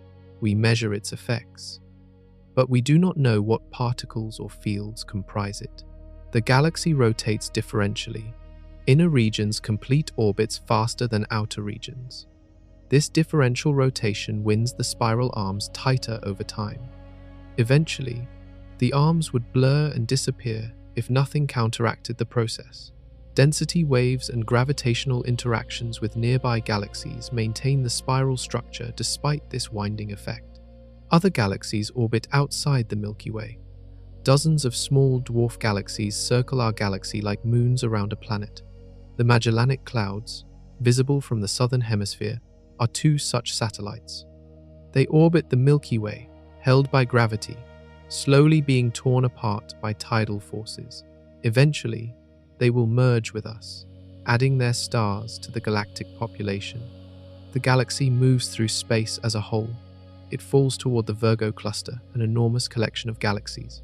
That motion adds another layer to our velocity. Earth moves relative to our star. Our star moves relative to the galactic center. The galaxy moves relative to the Virgo cluster. All these motions combine. The result is a complex path through space that changes depending on your reference frame. Ancient peoples believed the stars were fixed to a celestial sphere. They tracked planets moving against the stellar background, but they assumed stars themselves remained stationary. Only with precise measurements did we discover stellar motions. Then we learned those motions arose from galactic rotation. Each discovery revealed a larger scale of motion. The universe operates in constant flux. Nothing stays still. Our rapid orbit through the galaxy creates a kind of stability. The motion prevents us from falling toward the galactic center. We remain in equilibrium, balanced between gravity pulling inward and angular momentum carrying us forward. That balance sustains our position in space. Standing on Earth, you cannot feel this motion.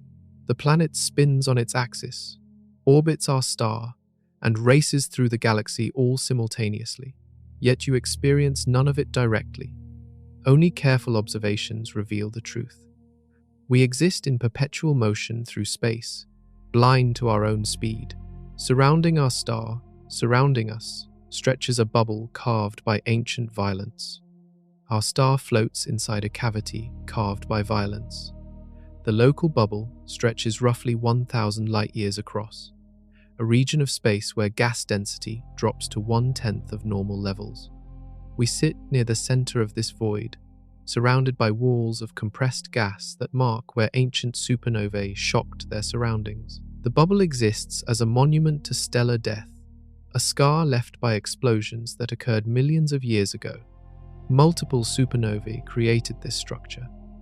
Between 10 and 20 million years ago, massive stars in our region reached the end of their lives. They exploded in succession, each blast pushing gas and dust outward. The expanding shockwaves merged, hollowing out a vast cavity.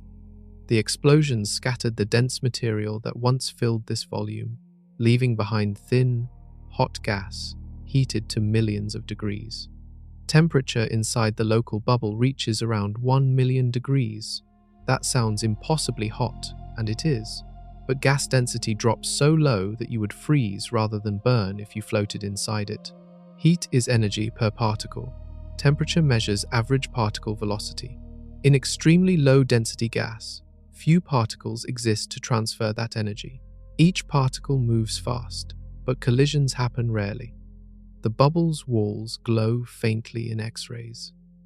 Hot gas emits high-energy radiation. Telescopes designed to detect X-rays map the bubble's structure. They reveal a somewhat irregular shape, elongated in some directions and compressed in others. Interactions with nearby supernova remnants and gas clouds have deformed the bubble over time. Our star formed outside the local bubble. We entered it roughly 5 million years ago. Our motion through the galaxy carried us across the bubble wall and into the cavity. We will eventually exit on the other side in another few million years. Entering the bubble changed the environment around our system. Interstellar gas density dropped. Cosmic ray intensity altered. The shift might have influenced Earth's climate or biosphere in ways we barely understand. Stellar nurseries avoid bubbles. Star formation requires dense gas. The local bubble contains too little material to form stars. Its walls, however, compress gas and might trigger new star formation. Where expanding bubbles collide with dense clouds, they squeeze material together.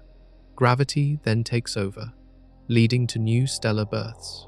The bubble simultaneously destroys and creates, clearing regions while concentrating material elsewhere.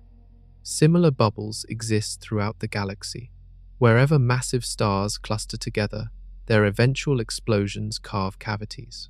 Some bubbles merge into superbubbles, spanning thousands of light years. These giant structures shape the galaxy's appearance and influence how it evolves. They drive turbulence in interstellar gas and help regulate star formation rates. The local bubble connects to other nearby bubbles. The SCOSEN complex, a region of young stars and gas, borders our bubble. Its own supernovae contribute to shaping the environment. The boundary between bubbles shifts and blurs. Gas flows from one cavity to another. Material cycles through these structures over millions of years. Cosmic rays behave differently inside bubbles.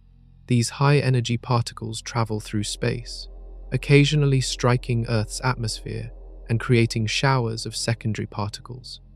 The local bubble's low density allows cosmic rays to propagate farther without scattering. This might increase the cosmic ray flux Earth experiences.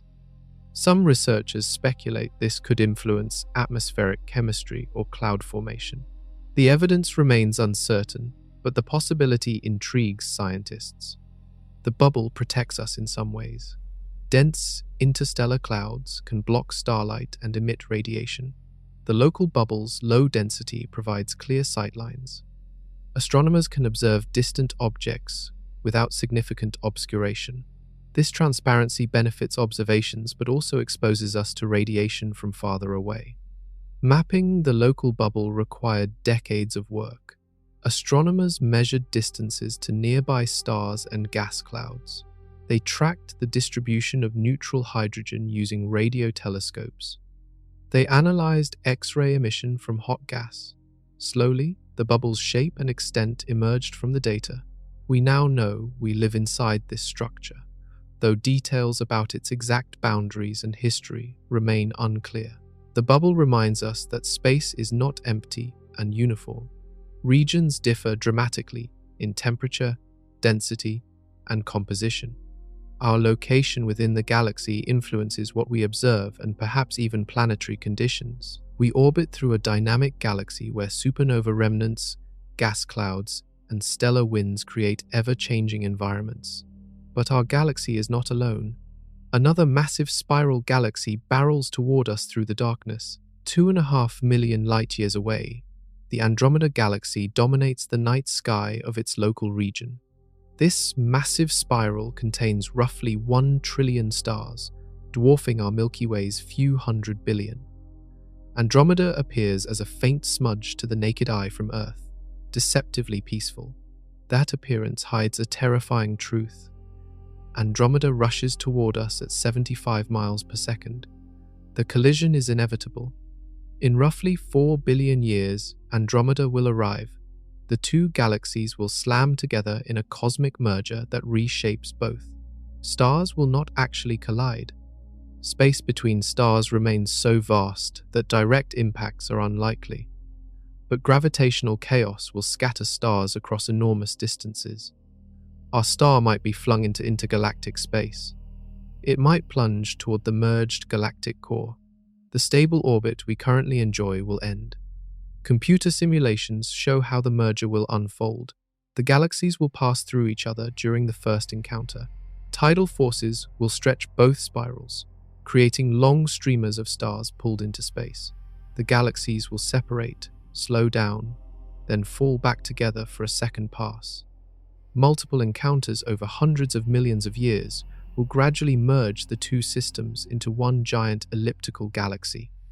Earth will likely survive the merger intact. Distances between stars protect us from direct hits, but our position in the galaxy will change dramatically. We might orbit much farther from the new galactic center.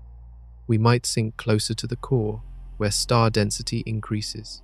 The night sky will transform, familiar constellations will scatter, new patterns will emerge as stars from both galaxies intermingle.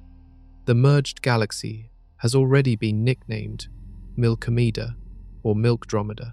It will contain nearly 2 trillion stars. Gas clouds will collide and compress, triggering massive bursts of star formation. The merger will create millions of new stars over a relatively short period. These stellar nurseries will light up the new galaxy with brilliant blue light from young, hot stars. Black holes at the centers of both galaxies will eventually merge. Sagittarius A star will combine with Andromeda's supermassive black hole, creating a monster containing millions of stellar masses. The merger will release gravitational waves so powerful they would be detectable across billions of light years. But by the time this happens, no one on Earth will be around to observe it. Our star will die before the merger completes. In roughly 5 billion years, it will exhaust its hydrogen fuel and expand into a red giant. That expansion will likely vaporize Earth, or at least render it uninhabitable. The galactic collision and stellar death occur on similar timescales. Humanity, if it still exists, will face both catastrophes within the same cosmic era. Andromeda currently approaches at 250,000 miles per hour when you account for all relative motions. That sounds fast, but the distance remains so vast that the approach takes billions of years. Ancient light from Andromeda takes 2.5 million years to reach us. We see that galaxy as it was before modern humans evolved. The Andromeda of today remains hidden by distance and light speed delay. Other galaxies in the local group will participate in the merger. The Triangulum galaxy, third largest in our group, will likely join the collision. Smaller dwarf galaxies will be absorbed or flung into space. The entire local structure will reorganize itself around the new merged core. Watching the approach requires patience. Andromeda's motion across the sky is imperceptible over human lifetimes. Only precise measurements reveal the closing distance. Astronomers track individual stars in Andromeda to calculate velocity. The data leaves no doubt. The galaxies will merge. The timeline extends beyond anything humanity might witness, but the physics demands it. Galactic collisions happen throughout the universe. Hubble has photographed hundreds of merging galaxies at various stages. Some show initial contact. Others display dramatic tidal tails stretching millions of light years. Still others reveal nearly complete mergers with chaotic cores and scattered star fields. Andromeda and the Milky Way will follow this same path. The merger demonstrates that even galaxies are not permanent. Everything in the universe changes. Stars are born and die. Galaxies merge and evolve. The cosmos transforms itself across deep time. What seems eternal to us exists only temporarily on cosmic scales, but the Milky Way and Andromeda represent just two members of a larger family bound by gravity. Our galaxy does not drift alone through space. It belongs to a gravitationally bound collection called the local group. Roughly 50 galaxies orbit within this region, spanning 10 million light-years across. The Milky Way and Andromeda dominate as the two largest members. Everything else remains significantly smaller, dwarf galaxies containing only millions or billions of stars. The local group formed early in cosmic history. Gravity drew these galaxies together over billions of years. They orbit each other, interacting through tidal forces and occasional collisions. The structure represents a single gravitational unit. These galaxies share a common fate, bound together while the rest of the universe expands away. The third largest member, the Triangulum Galaxy, contains roughly 40 billion stars. It orbits as a satellite of Andromeda, though some evidence suggests it might be falling toward the Milky Way instead.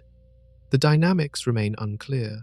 Three-body gravitational problems defy simple solutions.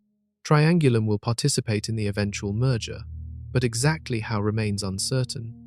Beyond the Big Three, the local group contains dozens of dwarf galaxies. The Large and Small Magellanic Clouds orbit the Milky Way, visible from the southern hemisphere as fuzzy patches. These irregular galaxies slowly spiral inward, torn apart by tidal forces. Eventually, they will merge with our galaxy, adding their stars to the Milky Way's population. Other dwarf galaxies scatter throughout the local group. Sculptor, Fornax, Leo I, and many others orbit the larger galaxies like moons around planets. Some are spheroidal, lacking clear structure. Others maintain irregular shapes. All of them contain far fewer stars than major galaxies. The smallest known dwarf galaxies hold only a few thousand stars, barely qualifying as galaxies at all. These dwarf galaxies pose problems for current cosmological models. Simulations predict thousands of small galaxies should orbit the Milky Way and Andromeda. Observations find only dozens. This missing satellite problem suggests either simulations overestimate dwarf galaxy formation, or most dwarf galaxies are too dark to detect. Dark matter might dominate them so completely that stars barely exist. Some local group members hide behind the Milky Way's disk. Dust and stars block our view in certain directions. Astronomers call this the zone of avoidance. Galaxies might lurk there, invisible to current surveys. Only by observing in wavelengths that penetrate dust, or by waiting for the Milky Way to rotate enough to clear the view, can we map this obscured region. The local group's total mass exceeds 2 trillion times our star's mass. Most of that mass sits invisible as dark matter. The 50 visible galaxies represent only a fraction of the gravitational binding. Dark matter halos extend far beyond visible stars, creating a web of gravity that holds the group together. Motion within the local group shows complexity. Galaxies do not orbit in neat circles. They follow elongated paths, sometimes approaching, sometimes receding. Gravitational interactions between members perturb orbits constantly. The system achieves dynamic equilibrium, but individual galaxies wander through complicated trajectories. The local group sits near the edge of a much larger structure. The Virgo cluster, containing thousands of galaxies, dominates the region beyond. The local group falls toward Virgo, pulled by its combined gravity. That infall adds another layer of motion to our cosmic address. We orbit our galactic center. Our galaxy moves within the local group. The local group falls toward Virgo. Measuring distances to local group galaxies required decades of work. Astronomers used Cepheid variable stars, whose brightness fluctuates predictably based on their period. By comparing apparent brightness to known luminosity, distances could be calculated. Later, other methods refined the measurements. We now know the local group's extent and member positions with reasonable accuracy. The group's boundaries blur at the edges. Defining exactly where the local group ends and intergalactic space begins depends on somewhat arbitrary criteria. Galaxies near the boundary might be falling toward the group or drifting away. Their status remains ambiguous until better data clarifies their motion. Interactions within the local group trigger star formation in some members. When dwarf galaxies pass through the halos of larger galaxies, gas compresses and collapses into stars. The Magellanic Clouds experienced such triggered star formation as they interacted with the Milky Way. Streams of stars pulled from the clouds trace their orbital path. Our position within the local group provides a unique perspective. We orbit one of the dominant galaxies. We see Andromeda approaching. We observe dwarf galaxies orbiting both major spirals. This vantage point lets us study galactic interactions up close. Other civilizations in distant galaxy groups might observe their own local dynamics, but we study ours. The local group will not remain distinct forever. As it falls toward Virgo, it might eventually merge with larger structures. The boundaries defining our group could dissolve. New gravitational configurations could emerge. The structure we observe today represents a temporary arrangement in cosmic evolution, but something beyond the local group pulls with irresistible force, dragging everything toward a hidden mass. Roughly 200 million light-years away, hidden behind the Milky Way's disk, something massive pulls on our local group. The Great Attractor exerts gravitational influence strong enough to drag millions of galaxies toward a single point. We cannot see this region directly. Dust and stars block our view, but we measure its effects through galaxy velocities. Everything in our region of the universe, including us, falls toward this invisible mass. The Great Attractor contains the equivalent of tens of thousands of galaxy masses concentrated in a relatively small region of space.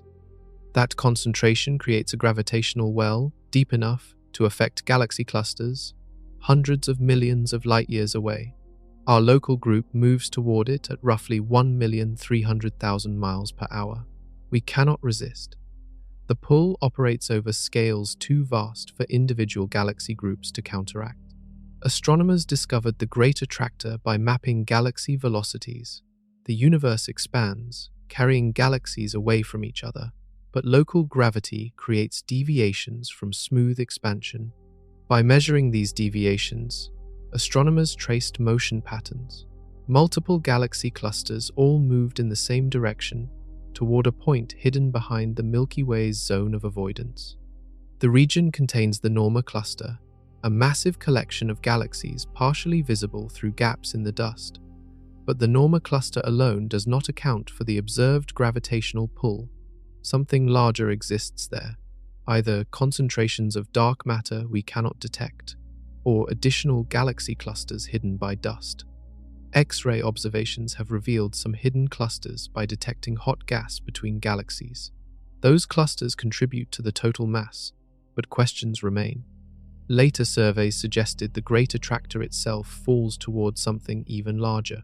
The Shapley supercluster, containing thousands of galaxies, lies beyond the Great Attractor. Its mass dwarfs anything nearby. The Great Attractor might be only an intermediate waypoint in a much larger flow of galaxies toward Shapley. This raises the possibility of structures within structures, each pulling on smaller configurations. Gravity operates without barriers. Even though dust prevents us from seeing the Great Attractor clearly, its gravitational influence reaches across space unimpeded. We feel its pull despite the visual obstruction. This demonstrates how gravity differs from light. Photons scatter off dust particles. Gravitational fields propagate through empty space and matter equally. The existence of the Great Attractor challenges our understanding of cosmic structure. Early models predicted more uniform distribution of matter. Large concentrations, like the Great Attractor, were not expected in certain cosmological frameworks. Their discovery forced revisions to how we model structure formation. Dark matter clustering, initial density fluctuations, and gravitational collapse must be reassessed to explain what we observe. Our motion toward the Great Attractor combines with other motions. We orbit the Milky Way's center. The Milky Way moves within the local group. The local group falls toward the Virgo cluster. All of these motions add to our velocity toward the Great Attractor. Disentangling these components requires careful measurement and modeling. Each layer of motion reveals another level of cosmic structure. The term Great Attractor has sparked public imagination. It sounds ominous, as if some cosmic drain pulls everything toward destruction. The reality is less dramatic. This is simply a region of enhanced mass density. Galaxies fall toward it because gravity works exactly as expected. No mystery physics operates here, just the familiar attraction of mass toward mass, operating at enormous scales. Will we eventually crash into the Great Attractor? No. The universe's expansion works against gravitational collapse at large scales. While the Great Attractor pulls us inward, space itself expands, carrying distant structures away. The two forces balance differently depending on distance. Nearby structures succumb to gravity and collapse. Distant structures recede faster than gravity can pull them back. The Great Attractor influences our local region, but it cannot overcome cosmic expansion globally. Mapping hidden structures behind the Milky Way requires creative techniques. Radio telescopes can penetrate dust better than optical instruments. Infrared observations reveal cool stars that visible light misses. Surveys using these wavelengths have gradually filled in the zone of avoidance. We now have a partial picture of what hides there, though details remain incomplete. The Great Attractor sits within a larger framework of structure. Galaxy clusters organize into superclusters. Superclusters arrange along filaments.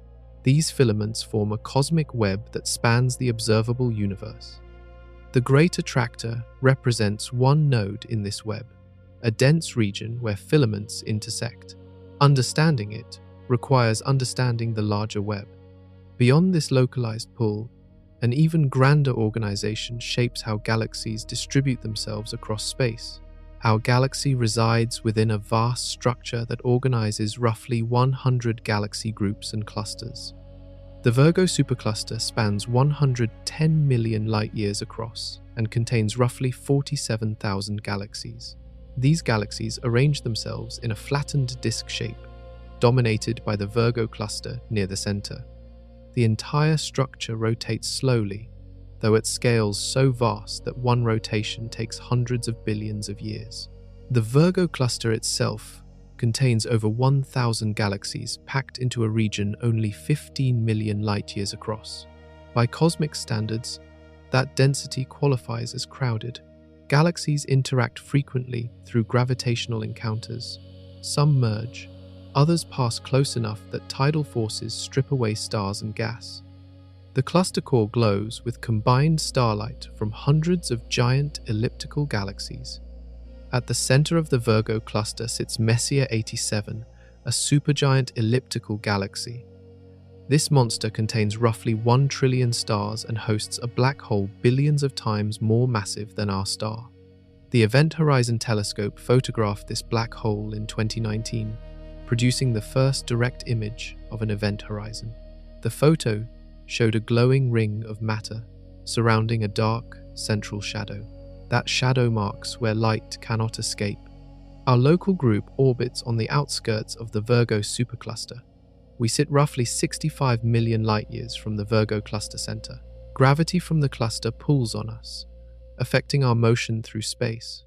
We fall toward Virgo at hundreds of miles per second. Eventually, over billions of years, the local group might be absorbed into the Virgo cluster unless cosmic expansion prevents the merger. The supercluster structure arose from tiny density fluctuations in the early universe. Regions slightly denser than average attracted more matter through gravity. Over billions of years, these enhancements grew. Matter flowed into overdense regions while emptying from underdense areas. The result is the cosmic web we observe today, with dense clusters connected by filaments and separated by voids. Superclusters do not qualify as gravitationally bound structures. Expansion of the universe works against gravitational collapse at these scales. Individual galaxy clusters within the supercluster remain bound, but the supercluster as a whole expands along with cosmic expansion. The structure represents a transitional scale between bound and unbound. Gravity influences motion, but cannot prevent the overall expansion. Mapping the Virgo supercluster required surveys of galaxy redshifts. As the universe expands, light from distant galaxies shifts toward longer, redder wavelengths. The amount of shift indicates distance. By measuring thousands of galaxy redshifts, astronomers constructed three-dimensional maps. These maps revealed how galaxies cluster and showed the supercluster's full extent. The Virgo supercluster is not unique. Thousands of similar superclusters fill the observable universe. They represent common structures at this scale. Some are larger, some smaller, some denser, some more diffuse. but all show similar organization: dense clusters connected by filaments, surrounded by voids. The pattern repeats across cosmic scales. Dark matter dominates supercluster mass. Visible galaxies represent only a small fraction of the total. Dark matter halos extend far beyond galaxy boundaries, creating a scaffolding that guides galaxy distribution. This invisible matter-shaped structure formation and continues to influence how galaxies move. Without dark matter, superclusters could not exist. Normal matter alone lacks sufficient gravity to create these structures. X-ray observations reveal hot gas filling the space between galaxies in clusters. This intergalactic medium reaches temperatures of tens of millions of degrees. The gas glows brightly in X-rays, though it remains invisible to optical telescopes. That gas contains more ordinary matter than all the stars in cluster galaxies combined. Most atoms in clusters hide in this hot, diffuse medium. The Virgo supercluster represents our cosmic address at large scales. We orbit a star in the Milky Way. The Milky Way belongs to the local group. The local group exists within the Virgo supercluster. Each level encompasses the previous one.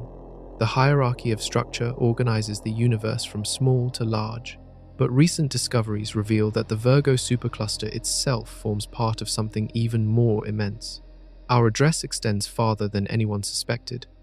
In 2014, astronomers announced a discovery that redefined our cosmic address.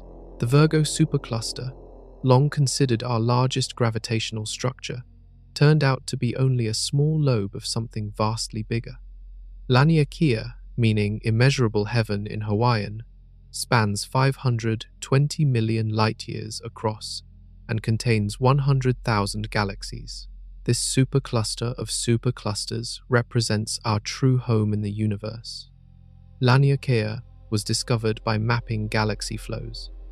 Galaxies do not simply recede due to cosmic expansion. Local gravity creates motions superimposed on that expansion. By carefully subtracting the expansion component from measured velocities, astronomers revealed how galaxies move due to gravity alone. Those motions flow like rivers, converging toward basins of attraction.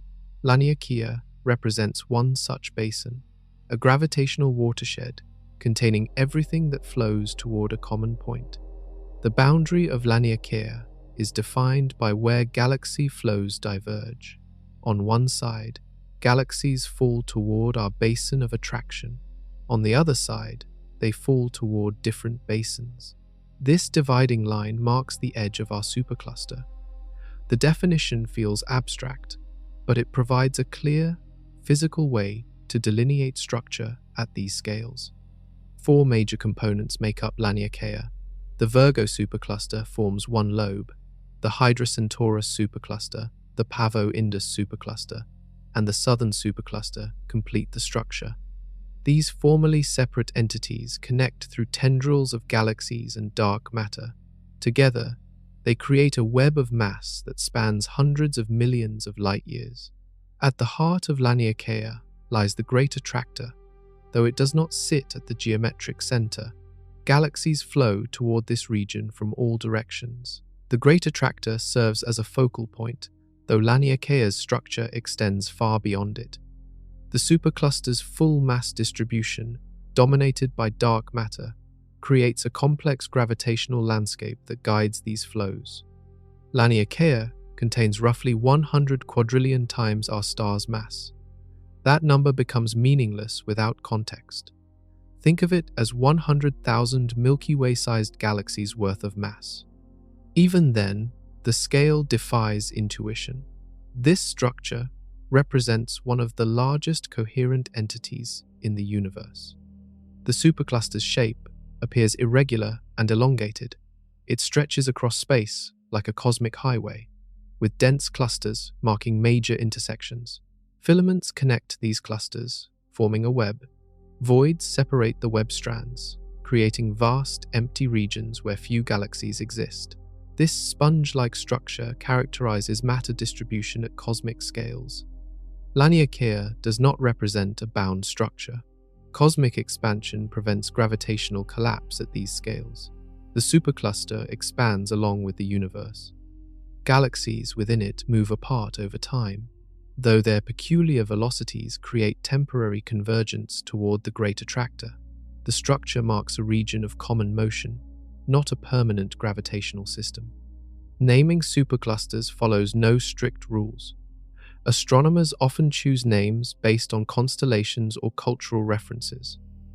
Laniakea honors the Polynesian navigators who used stars to cross the Pacific Ocean. The name reflects how mapping cosmic structures resembles navigating by celestial references. Both require careful observation and understanding of vast spaces. Other superclusters exist beyond Laniakea. The Shapley supercluster, even more massive, lies roughly 500 million light-years away. The Perseus-Pisces supercluster occupies a different region of space. Each represents a separate basin of gravitational attraction. Together, they make up the cosmic web at the largest observable scales. Laniakea's discovery demonstrates how our cosmic address keeps expanding. First, we learned Earth orbits our star. Then we understood our star orbits the galaxy. We discovered the local group, then the Virgo supercluster. Each revelation placed us within a larger context. Laniakea may not be the final layer. Future observations might reveal even grander structures organizing the universe. The supercluster's influence affects our motion through space. Every galaxy in Laniakea participates in flows shaped by the structure's mass distribution. We fall toward the great attractor because Laniakea's gravity demands it. Our trajectory through the cosmos is not random. It follows patterns determined by the largest structures in the universe. Understanding Laniakea required advanced computational techniques. Astronomers analyzed velocity data from thousands of galaxies. They developed models to separate expansion from gravitational motion. They visualized flows in 3 dimensions. The result revealed structure invisible to conventional observations. Laniakea existed all along. We simply lacked the tools to see it. The cosmic web extends far beyond Laniakea, organizing galaxies into filaments that stretch across the observable universe. Zoom out from Laniakea and a pattern emerges. Galaxies do not scatter randomly through space. They organize into filaments, vast chains of matter stretching hundreds of millions of light-years. These cosmic threads connect galaxy clusters, like beads on a string. Between them yawn enormous voids, regions containing almost nothing. The universe resembles a sponge or foam, with matter concentrated in thin sheets and filaments surrounding empty bubbles. The largest filaments span over 1 billion light-years from end to end. Light takes 1 billion years to travel their length. These structures formed from quantum fluctuations in the early universe, amplified by billions of years of gravitational growth. Tiny density variations became towering walls and filaments as matter flowed toward overdense regions. The cosmic web formed gradually. In the early universe, matter distributed nearly uniformly, but tiny imperfections existed, variations at the level of 1 part in 100,000. Gravity amplified these variations. Denser regions pulled in nearby matter, underdense regions emptied out. Over billions of years, the contrast increased. Dense regions collapsed into galaxies and clusters. Voids expanded and merged. The web took shape. Filaments contain galaxies, gas, and dark matter. Dark matter provides the gravitational scaffolding. Normal matter flows along dark matter filaments, collecting in nodes where they intersect. Those nodes become galaxy clusters. The filaments themselves host individual galaxies and galaxy groups strung along their length. Gas streams through filaments, funneling material toward clusters. The gas in filaments reaches temperatures around 100,000 degrees. At those temperatures, hydrogen emits ultraviolet light. Telescopes designed to detect UV can map these filaments directly. The gas glows faintly, revealing the cosmic web's structure. Most filament gas remains too diffuse to see with optical telescopes. Only specialized instruments detect its signature. Voids separate filaments. These regions contain few galaxies and little matter. Some voids span 300 million light-years across. If you placed yourself in the center of such a void, galaxies would appear only as faint smudges on the horizon. The nearest galaxy cluster might lie 150 million light-years away in any direction. You would float in almost perfect emptiness. Galaxies inside voids do exist, but rarely. These void galaxies tend to be small, isolated, and starved of gas. Without nearby galaxies to interact with, they evolve differently than galaxies in filaments or clusters. Star formation proceeds slowly. Mergers never occur. Void galaxies represent cosmic hermits, cut off from the busy regions where most galaxies cluster. The cosmic web extends throughout the observable universe. No matter which direction we look, we see the same pattern. Filaments, clusters, and voids repeat at all observable scales. This suggests the structure continues beyond what we can see. The universe likely displays similar organization far past the cosmic horizon. Simulating the cosmic web requires massive computational power. Astronomers run programs that track billions of dark matter particles across cosmic history. These simulations begin with conditions matching the early universe.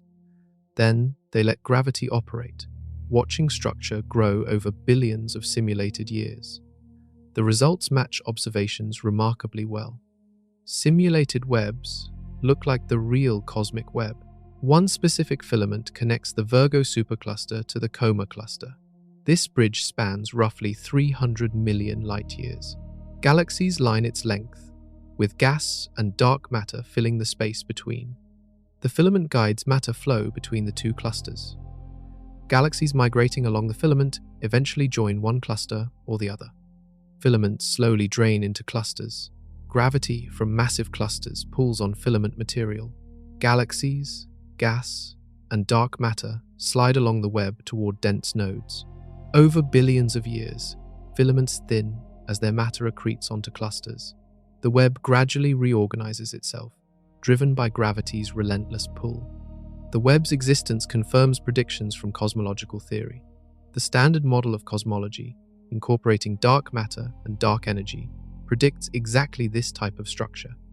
Observing it validates the model and provides confidence in our understanding of how the universe evolves. But one filament challenges everything we thought we knew about cosmic structure limits. 10 billion light-years away, a structure so massive it should not exist according to standard cosmology stretches across the sky.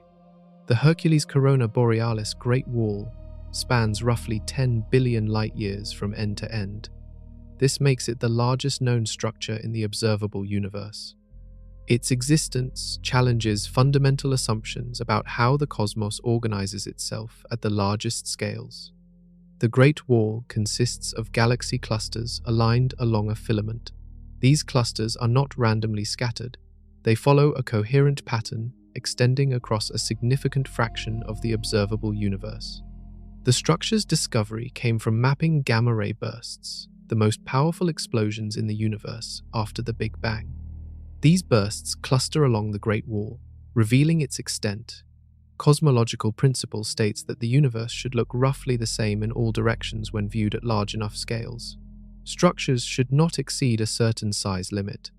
That limit sits around 1,200,000,000 light-years, based on how long gravity has had to organize matter since the Big Bang. The Hercules Corona Borealis Great Wall exceeds this limit by nearly 10 times. It is too large to exist. Yet it exists. Observations confirm the structure. Multiple independent studies using different methods reach similar conclusions. The Great Wall is real. This creates a problem. Either our understanding of structure formation is incomplete, or the cosmological principle requires modification. One possibility suggests the Great Wall is not a single coherent structure. Perhaps we see a projection effect, multiple unrelated structures aligned by chance along our line of sight. This would make the structure appear connected when actually it consists of separate pieces at different distances. Some astronomers favor this explanation. It preserves standard cosmology without requiring new physics. Another explanation proposes that structure formation worked differently in the early universe than current models predict. Maybe density fluctuations at certain scales were larger than we thought. This would allow bigger structures to form, but this requires adjusting initial conditions in ways that conflict with cosmic microwave background observations. The numbers do not easily reconcile. Dark matter distribution might differ from what simulations assume. If dark matter clumps more efficiently at large scales, it could build bigger structures. But no known dark matter model predicts this behavior. The particle physics required would differ substantially from current candidates. This path demands new physics with little supporting evidence. The Great Wall contains roughly 10 billion times our star's mass. That estimate remains uncertain due to measurement challenges. Determining exact mass distribution across 10 billion light-years requires extensive galaxy surveys and dark matter mapping. We see only a fraction of the total mass. Dark matter dominates but cannot be directly observed. Estimates rely on galaxy counts and gravitational effects. Light from the Great Wall took 10 billion years to reach us. We observe it as it was when the universe was only 3 billion years old. At that time, structure formation had less time to operate. Gravity had fewer years to amplify density fluctuations.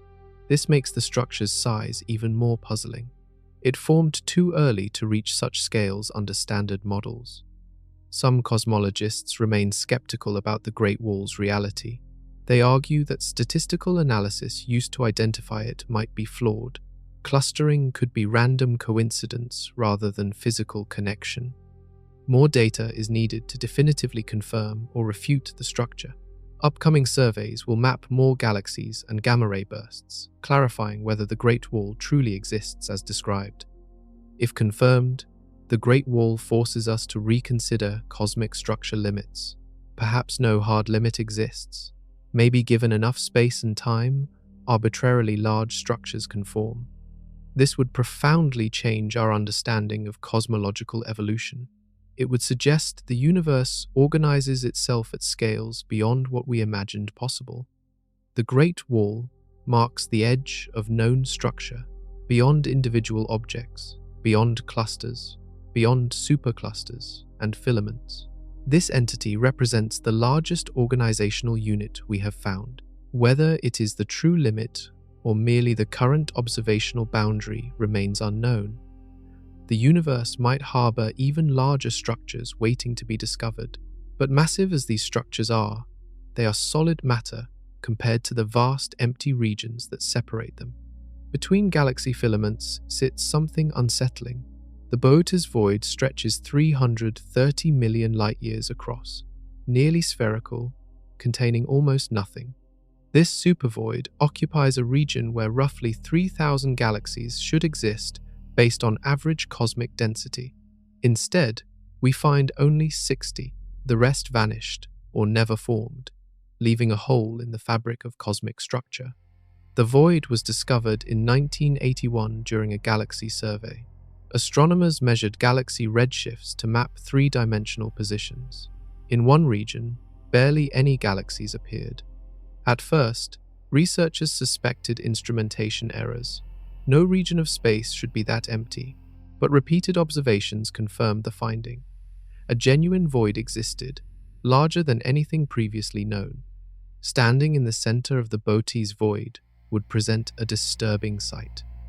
No matter which direction you looked, darkness would dominate. The nearest galaxy cluster would sit over 165 million light-years away. Galaxies would appear only as faint points, requiring powerful telescopes to detect.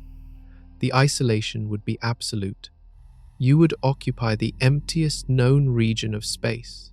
Voids form naturally in cosmic structure. As matter flows toward overdense regions, it evacuates from underdense areas. Over billions of years, slight underdensities become pronounced voids. The Boötes void represents an extreme example of this process. An unusually large underdense region in the early universe expanded into the supervoid we observe today. The few galaxies within the void tend to be small and dim. They formed from whatever sparse matter remained inside. These galaxies evolved in isolation, never merging with neighbors or accreting fresh gas from filaments. They represent a different evolutionary path than galaxies in denser environments. Star formation proceeds slowly. Interactions are non-existent. Some astronomers question whether the void is truly empty.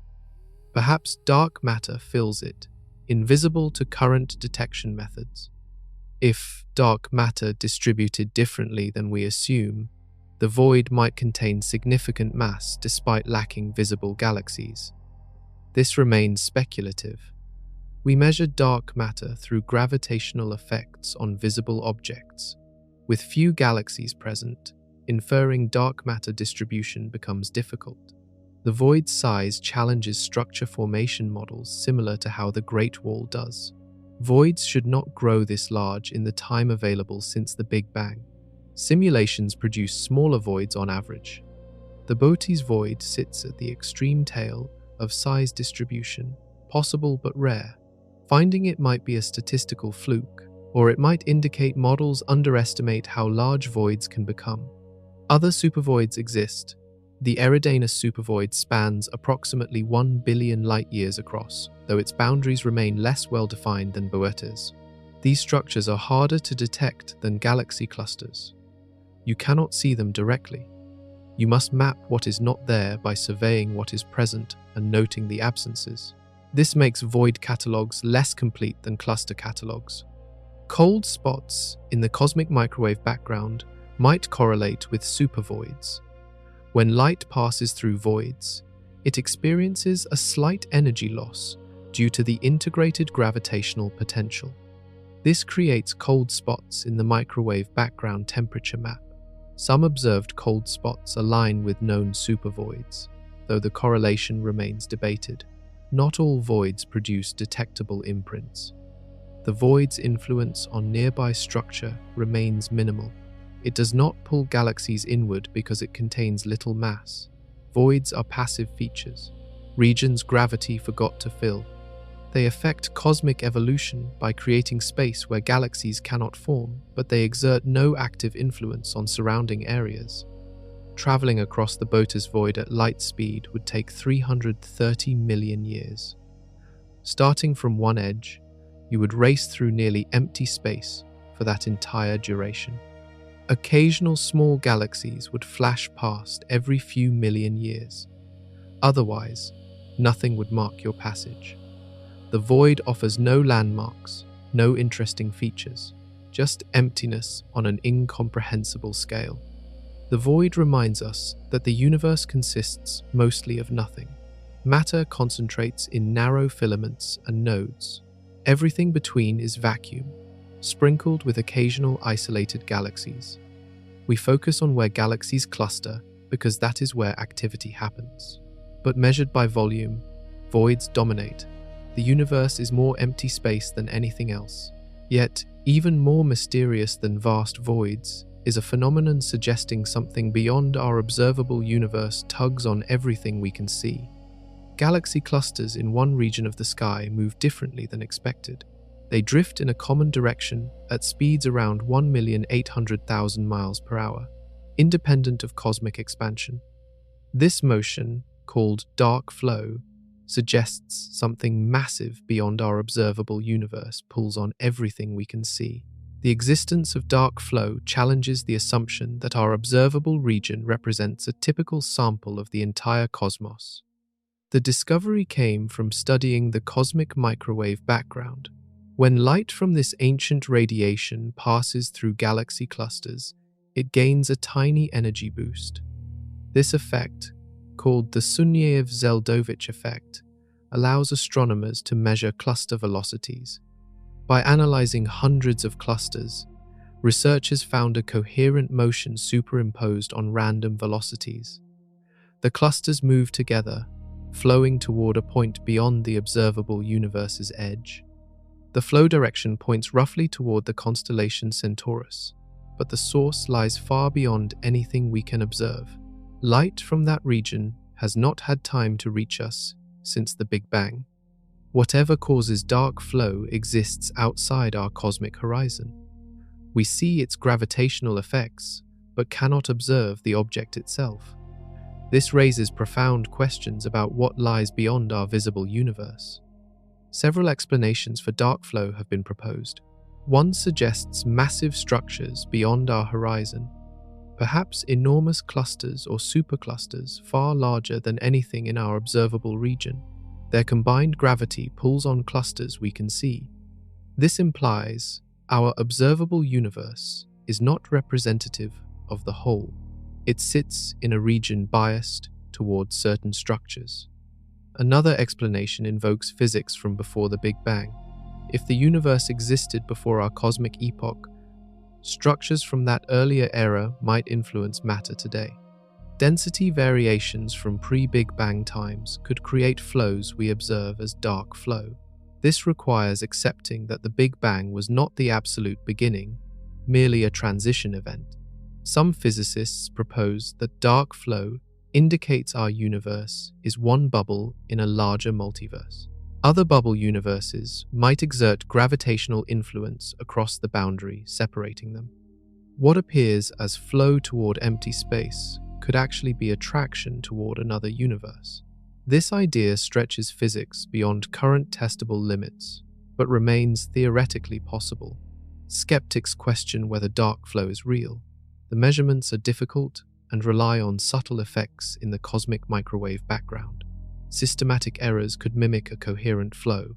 Later analyses using different datasets found weaker evidence or no significant flow.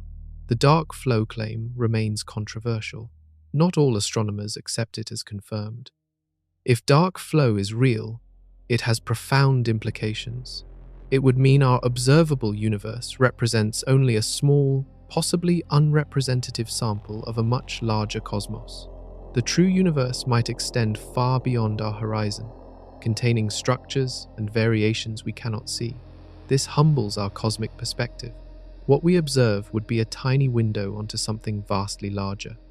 The flow velocity, around 1,800,000 miles per hour, sounds enormous, but it represents only a small fraction of cosmic expansion velocities at large distances. Galaxies at the observable universe's edge recede at speeds approaching light speed due to expansion. Dark flow adds a relatively modest component to those velocities. Still, any coherent motion at such scales demands explanation. Upcoming cosmic microwave background missions might settle the question. Better data on the Sunyaev-Zeldovich effect and improved cluster catalogs will refine flow measurements. If dark flow disappears with better data, it was likely a statistical fluctuation or systematic error. If it persists, we must take it seriously. Dark flow represents one of those tantalizing hints that our understanding remains incomplete. It sits at the edge of detectability, difficult to confirm or refute with current data. Like dark matter and dark energy before it, dark flow might eventually be accepted as real and force us to revise cosmological models, or it might fade away as a measurement artifact, leaving standard models intact. Either outcome teaches us something. If real, we learn the universe extends far beyond our vision. If false, we learn the dangers of overinterpreting marginal signals. Science progresses through such controversies, gradually clarifying what is real from what is not. The cosmic microwave background itself, which hints at dark flow, preserves the oldest light in the universe. Everywhere you look in the sky, ancient light surrounds you. The cosmic microwave background fills space uniformly, coming from all directions at once. This radiation represents the oldest light in the universe, released roughly 380,000 years after the Big Bang. That light has traveled through space for over 13 billion years, cooling from thousands of degrees to just under 3 degrees above absolute zero today. Before the cosmic microwave background formed, the universe was opaque. Free electrons scattered photons constantly. Light could not travel far before colliding with matter. The universe resembled the inside of a star, hot and dense, with radiation trapped by constant scattering. Then the universe cooled enough for electrons to combine with protons, forming neutral hydrogen. With free electrons gone, photons could travel unimpeded. The universe became transparent. Those first free photons are what we detect as the cosmic microwave background. The radiation appears remarkably uniform. Temperature varies by only 1 part in 100,000 across the sky. This uniformity posed a problem for cosmology. Regions separated by vast distances show nearly identical temperatures. How did they equilibrate when light had insufficient time to travel between them since the Big Bang? This is called the horizon problem. Inflation theory solves the horizon problem. It proposes that the universe expanded exponentially fast for a brief moment immediately after the Big Bang. Regions, now separated by billions of light years, were in contact before inflation. They equilibrated to the same temperature, then inflation stretched them far apart. This explains the microwave background's uniformity while preserving the Big Bang model. Tiny temperature fluctuations in the microwave background seed all cosmic structure. Slightly warmer regions indicate higher density. Gravity amplified these density contrasts over billions of years. The fluctuations grew into galaxies, clusters, and the cosmic web. Everything we see today traces back to quantum fluctuations in the infant universe, preserved in the microwave background pattern. Detecting the cosmic microwave background required sensitive instruments. Early measurements used radio antennas designed for satellite communications. Arno Penzias and Robert Wilson accidentally discovered it in 1964 while testing an antenna for Bell Labs. They detected persistent noise coming from all directions. After eliminating all possible sources, including pigeon droppings in the antenna, they realized they had found the echo of the Big Bang. Later satellites mapped the cosmic microwave background in exquisite detail. COBE, WMAP, and Planck each produced progressively better maps. These missions measured temperature variations to millionths of a degree. The maps revealed the structure of density fluctuations in the early universe. From those patterns, cosmologists extracted parameters defining the universe's composition, age, and geometry. The cosmic microwave background confirms the universe is flat geometrically. Parallel lines remain parallel at cosmic scales. This flatness sits finely balanced. Slight deviations would cause the universe to curve into a sphere or saddle shape. The observed flatness supports inflation theory, which predicts exactly this geometry. Polarization in the cosmic microwave background provides additional information. Light waves oscillate in specific directions. By measuring polarization patterns, astronomers can test theories about the universe's earliest moments. They search for imprints of gravitational waves from inflation. These primordial waves would leave a distinct polarization signature. So far, no confirmed detection exists, but searches continue. The microwave background cools as the universe expands. Its temperature has dropped from thousands of degrees to 2.7 degrees Kelvin today. Eventually, billions of years from now, it will cool further, becoming harder to detect. The radiation will redshift into longer wavelengths, fading into the background noise of an ever colder cosmos. Observing the cosmic microwave background provides a snapshot of the universe 380,000 years after the Big Bang. We cannot see earlier times directly. Before then, the universe was opaque. The microwave background represents our earliest possible view. It is a baby picture of the cosmos, showing its structure before galaxies, stars, or any familiar objects existed. Maps of the cosmic microwave background hang in cosmology departments worldwide. These images show the universe in its simplest state.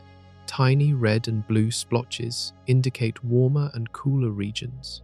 From those splotches, everything we know emerged. The maps provide evidence for the Big Bang, confirm inflation, measure cosmic parameters, and validate our understanding of structure formation. Few scientific images carry more weight, but the cosmic microwave background reveals only ordinary matter's history. Most of the universe consists of something completely different. Galaxies rotate too fast. Stars in the outer regions of spiral galaxies move at speeds that should fling them into intergalactic space. Visible matter provides insufficient gravity to hold them in orbit. Yet they remain bound, circling the galactic center for billions of years. Something unseen adds mass, creating extra gravity. We call that something dark matter. Dark matter outweighs all visible matter by roughly 5-1. For every star, planet, gas cloud, and dust particle we can see, 5 times more mass exists in invisible form. This dark matter does not emit, absorb, or reflect light. It interacts through gravity alone. We detect it only by measuring how visible matter moves under its gravitational influence. Evidence for dark matter comes from multiple, independent observations. Galaxy rotation curves provide the clearest example. Measuring how fast stars orbit at different distances from the galactic center reveals the mass distribution. The curves stay flat far from the center, indicating significant mass in the outer regions. But those regions contain few visible stars. Dark matter fills the gap. Gravitational lensing offers another confirmation. Massive objects bend light passing nearby. Galaxy clusters bend light from background galaxies, creating distorted arcs and multiple images. By analyzing the distortion, astronomers calculate the cluster's total mass. The result far exceeds visible matter. Dark matter dominates the cluster's mass budget. The cosmic microwave background's temperature fluctuations depend on dark matter. Normal matter alone cannot produce the observed pattern. Adding dark matter in the right proportion matches observations perfectly. The microwave background independently confirms dark matter's existence and measures its abundance. What dark matter consists of remains unknown. It cannot be ordinary atoms. We have accounted for all the protons, neutrons, and electrons in the universe. Not enough exists to provide the required mass. Dark matter must be something else, likely a new particle predicted by physics beyond the standard model. Several candidates have been proposed. WIMPs, weakly interacting massive particles, were long favored. These hypothetical particles would interact through gravity and the weak nuclear force, but not electromagnetism. This would make them invisible and difficult to detect. Experiments deep underground search for WIMPs colliding with ordinary matter. So far, no confirmed detections exist. Axions represent another candidate. These extremely light particles would form a diffuse cloud around galaxies. Their quantum properties would create interesting effects at large scales. Experiments search for axions by looking for their interaction with strong magnetic fields. Again, no confirmations yet. Primordial black holes offer a non-particle explanation. If many small black holes formed in the early universe, they could provide dark matter's mass without requiring new particle physics. However, observations constrain this possibility. Too many primordial black holes would create detectable effects we do not observe. They can account for only a small fraction of dark matter at most. Dark matter-shaped cosmic structure. In the early universe, dark matter clumped first. Its gravitational wells attracted normal matter. Gas flowed into dark matter halos, where it eventually formed galaxies. Without dark matter, structure formation would have proceeded much more slowly. Galaxies might not have had time to form at all before cosmic expansion diluted matter too much. Dark matter halos extend far beyond visible galaxies. The Milky Way's dark matter halo likely reaches hundreds of thousands of light-years from the galactic center. This halo contains most of the galaxy's mass. Visible stars and gas occupy only the inner region. We live embedded in a dark matter sphere that dominates our gravitational environment. Detecting individual dark matter particles would revolutionize physics. It would confirm the existence of matter beyond the standard model. It would open new research directions into particle interactions. Experiments worldwide pursue this goal using increasingly sensitive detectors. Each null result narrows the possible parameter space for dark matter properties. Some physicists question whether dark matter exists at all. They propose modifying gravity instead. Perhaps Einstein's equations break down at galactic scales, producing effects we misinterpret as dark matter. These modified gravity theories face challenges explaining all observations consistently. Dark matter remains the simpler explanation, requiring fewer assumptions and matching more data. Dark matter's dominance humbles us. Most of the universe's mass consists of something we cannot see, touch, or directly detect. We have built our understanding of physics around particles we can observe in laboratories. Dark matter operates beyond that realm. It reminds us how much remains unknown. Yet, dark matter represents only part of the cosmic budget. Something even more mysterious dominates the universe's energy content. The universe is not just expanding, it is accelerating. Galaxies recede from each other at ever-increasing speeds. This acceleration defies intuition. Gravity should slow the expansion, pulling matter back together. Instead, something pushes outward, overpowering gravity's attraction. We call that something dark energy. Dark energy makes up roughly 68% of the universe's energy budget. Dark matter accounts for 27%. Normal matter, everything we can see and touch, constitutes only 5%. The universe consists primarily of two things we do not understand, with familiar matter as a small minority component. Discovering cosmic acceleration shocked astronomers. In the late 1990s, two teams studied distant supernovae to measure the universe's expansion history. They expected to find expansion slowing over time. Instead, distant supernovae appeared dimmer than predicted. This indicated they were farther away than expected. The expansion had accelerated, carrying them to greater distances than a steadily expanding universe would allow. The discovery won the Nobel Prize in Physics in 2011. It forced cosmologists to revise their models fundamentally. Something previously unaccounted for was driving expansion. The simplest explanation invoked Einstein's cosmological constant, a term he introduced in his equations then later abandoned. The cosmological constant represents energy inherent in empty space itself. Vacuum energy sounds paradoxical. How can empty space contain energy? Quantum field theory predicts it. Virtual particles constantly pop into existence and annihilate in vacuum. This quantum activity contributes a baseline energy density. If that energy density is positive and non-zero, it exerts negative pressure, pushing space apart. This matches dark energy's observed effects. But quantum field theory predicts vacuum energy vastly larger than observed. The calculated value exceeds measurements by 120 orders of magnitude. This is called the cosmological constant problem. It represents one of the worst prediction failures in physics. Something cancels almost all the vacuum energy, leaving only a tiny residue to drive cosmic acceleration. We have no good explanation for this fine-tuning. Alternative theories propose that dark energy is not constant.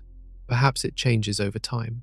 Quintessence, a hypothetical scalar field, could slowly evolve, changing the universe's expansion rate. This differs from a true cosmological constant. Current observations cannot distinguish between constant and evolving dark energy. More precise measurements of distant supernovae and cosmic expansion might resolve the question. Dark energy operates only at the largest scales. Within galaxies or even galaxy clusters, gravity dominates. Dark energy's influence is too weak to overcome local gravitational binding. But across hundreds of millions of light-years, dark energy wins. It drives superclusters apart, ensuring they can never merge despite gravitational attraction. The future of the universe depends on dark energy. If it remains constant, expansion will accelerate forever. Galaxies will recede from each other at ever faster rates. Eventually, distant galaxies will move away faster than light can travel. Their light will never reach us. The observable universe will shrink as more galaxies disappear beyond our cosmic horizon. Trillions of years from now, the night sky will darken. Only galaxies in the local group, bound by gravity into one merged system, will remain visible. Everything else will have receded beyond detection. Civilizations arising in that distant future might never discover the wider universe. They would see only their local galaxy against absolute darkness. If dark energy strengthens over time, the outcome becomes more extreme. A big rip might occur. Acceleration would eventually become so strong that it tears apart gravitationally bound structures. First, galaxy clusters would dissolve, then individual galaxies. Eventually, stars, planets, and finally atoms themselves would be ripped apart by runaway expansion. The universe would end in total disintegration. Alternatively, dark energy might weaken or reverse. This could slow expansion and perhaps trigger a big crunch. The universe would collapse back on itself, density and temperature rising until everything merges in a final singularity. This scenario appears less likely based on current data, but it cannot be ruled out completely. Understanding dark energy requires better measurements. Upcoming surveys will observe millions of galaxies and thousands of supernovae. They will map the expansion history in unprecedented detail. Any deviations from constant dark energy should become apparent. These observations will constrain theories and possibly rule out entire categories of explanations. Dark energy represents the universe's greatest mystery. It dominates cosmic dynamics yet remains completely unexplained. We measure its effects precisely but understand its nature not at all. Solving the dark energy problem might require new physics as revolutionary as relativity or quantum mechanics. Or it might demand rethinking fundamental assumptions about space and time themselves. The accelerating expansion sets limits on what we can ever observe or reach. Light has traveled for 13.8 billion years since the Big Bang. You might expect the observable universe's radius to equal that distance. It does not. The edge of what we can see lies 46 billion light-years away. This apparent contradiction arises from cosmic expansion. While light traveled toward us, space itself expanded, stretching the distance between its starting point and Earth. Imagine a photon leaving a distant galaxy 1 billion years after the Big Bang. It travels toward us at light speed, but during its journey, space expands. The galaxy the photon left continues receding. By the time the photon reaches Earth, the galaxy sits much farther away than one would calculate from light travel time alone.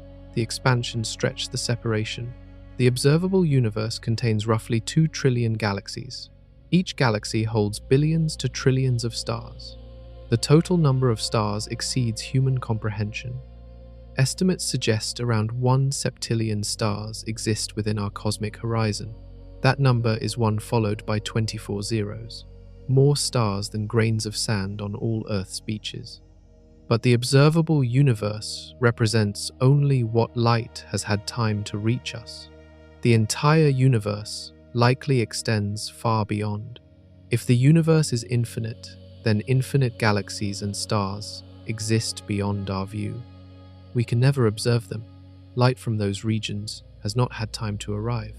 Expansion might be carrying them away faster than light can cover the growing distance. The cosmic horizon represents a fundamental limit. We can never see beyond it with any technology.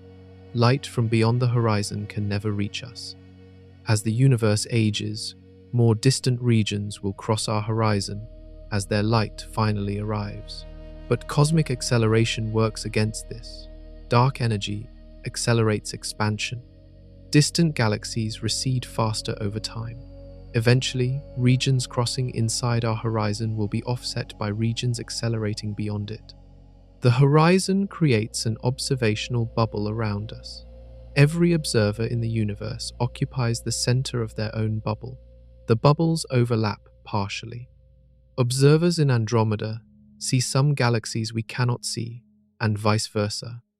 But their horizon extends the same distance in all directions from their location.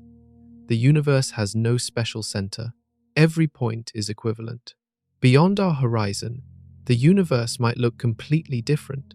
Our region might have properties not shared elsewhere. The laws of physics should remain constant, but local conditions could vary.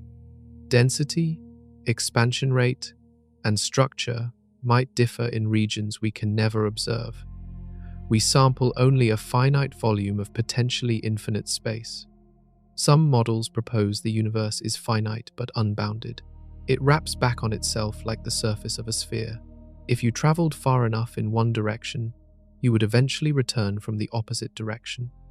In such a universe, the total volume is finite. Light could, in principle, circle the entire space. We might even see distant images of our own galaxy from eras long past. Current observations do not support this topology, suggesting the universe is either infinite or much larger than our observable region. The observable universe expands over time. More distant regions come into view as their light reaches us. But this growth slows and might eventually reverse due to dark energy. The accelerating expansion means some galaxies currently visible will eventually recede beyond our horizon. Their light will redshift into invisibility. The observable universe might shrink in the far future. Calculating the observable universe's size requires general relativity and detailed cosmological models. The expansion rate changes over time.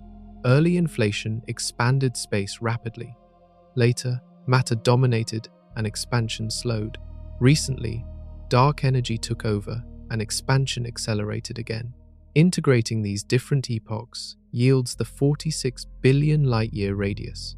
This radius represents a comoving distance. It accounts for expansion over cosmic history. The distance to the most distant observable galaxies, measured along the current fabric of space, equals 46 billion light-years. But those galaxies appear as they were over 13 billion years ago. We see their past, not their present. Their current state lies beyond our knowledge. The observable universe's edge is not a physical barrier. Space does not end there. No wall or boundary exists. It simply marks how far light has traveled since the Big Bang. Beyond it, the universe presumably continues. Whether it extends infinitely or curves back on itself at some larger scale, we cannot say.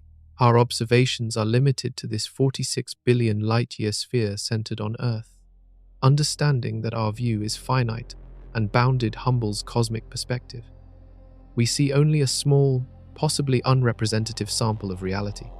The true universe might be vastly larger, containing structures and variations we can never detect. Our theories and models apply only to what we observe. Beyond that, speculation replaces knowledge. But what might exist beyond our view raises mind-bending possibilities.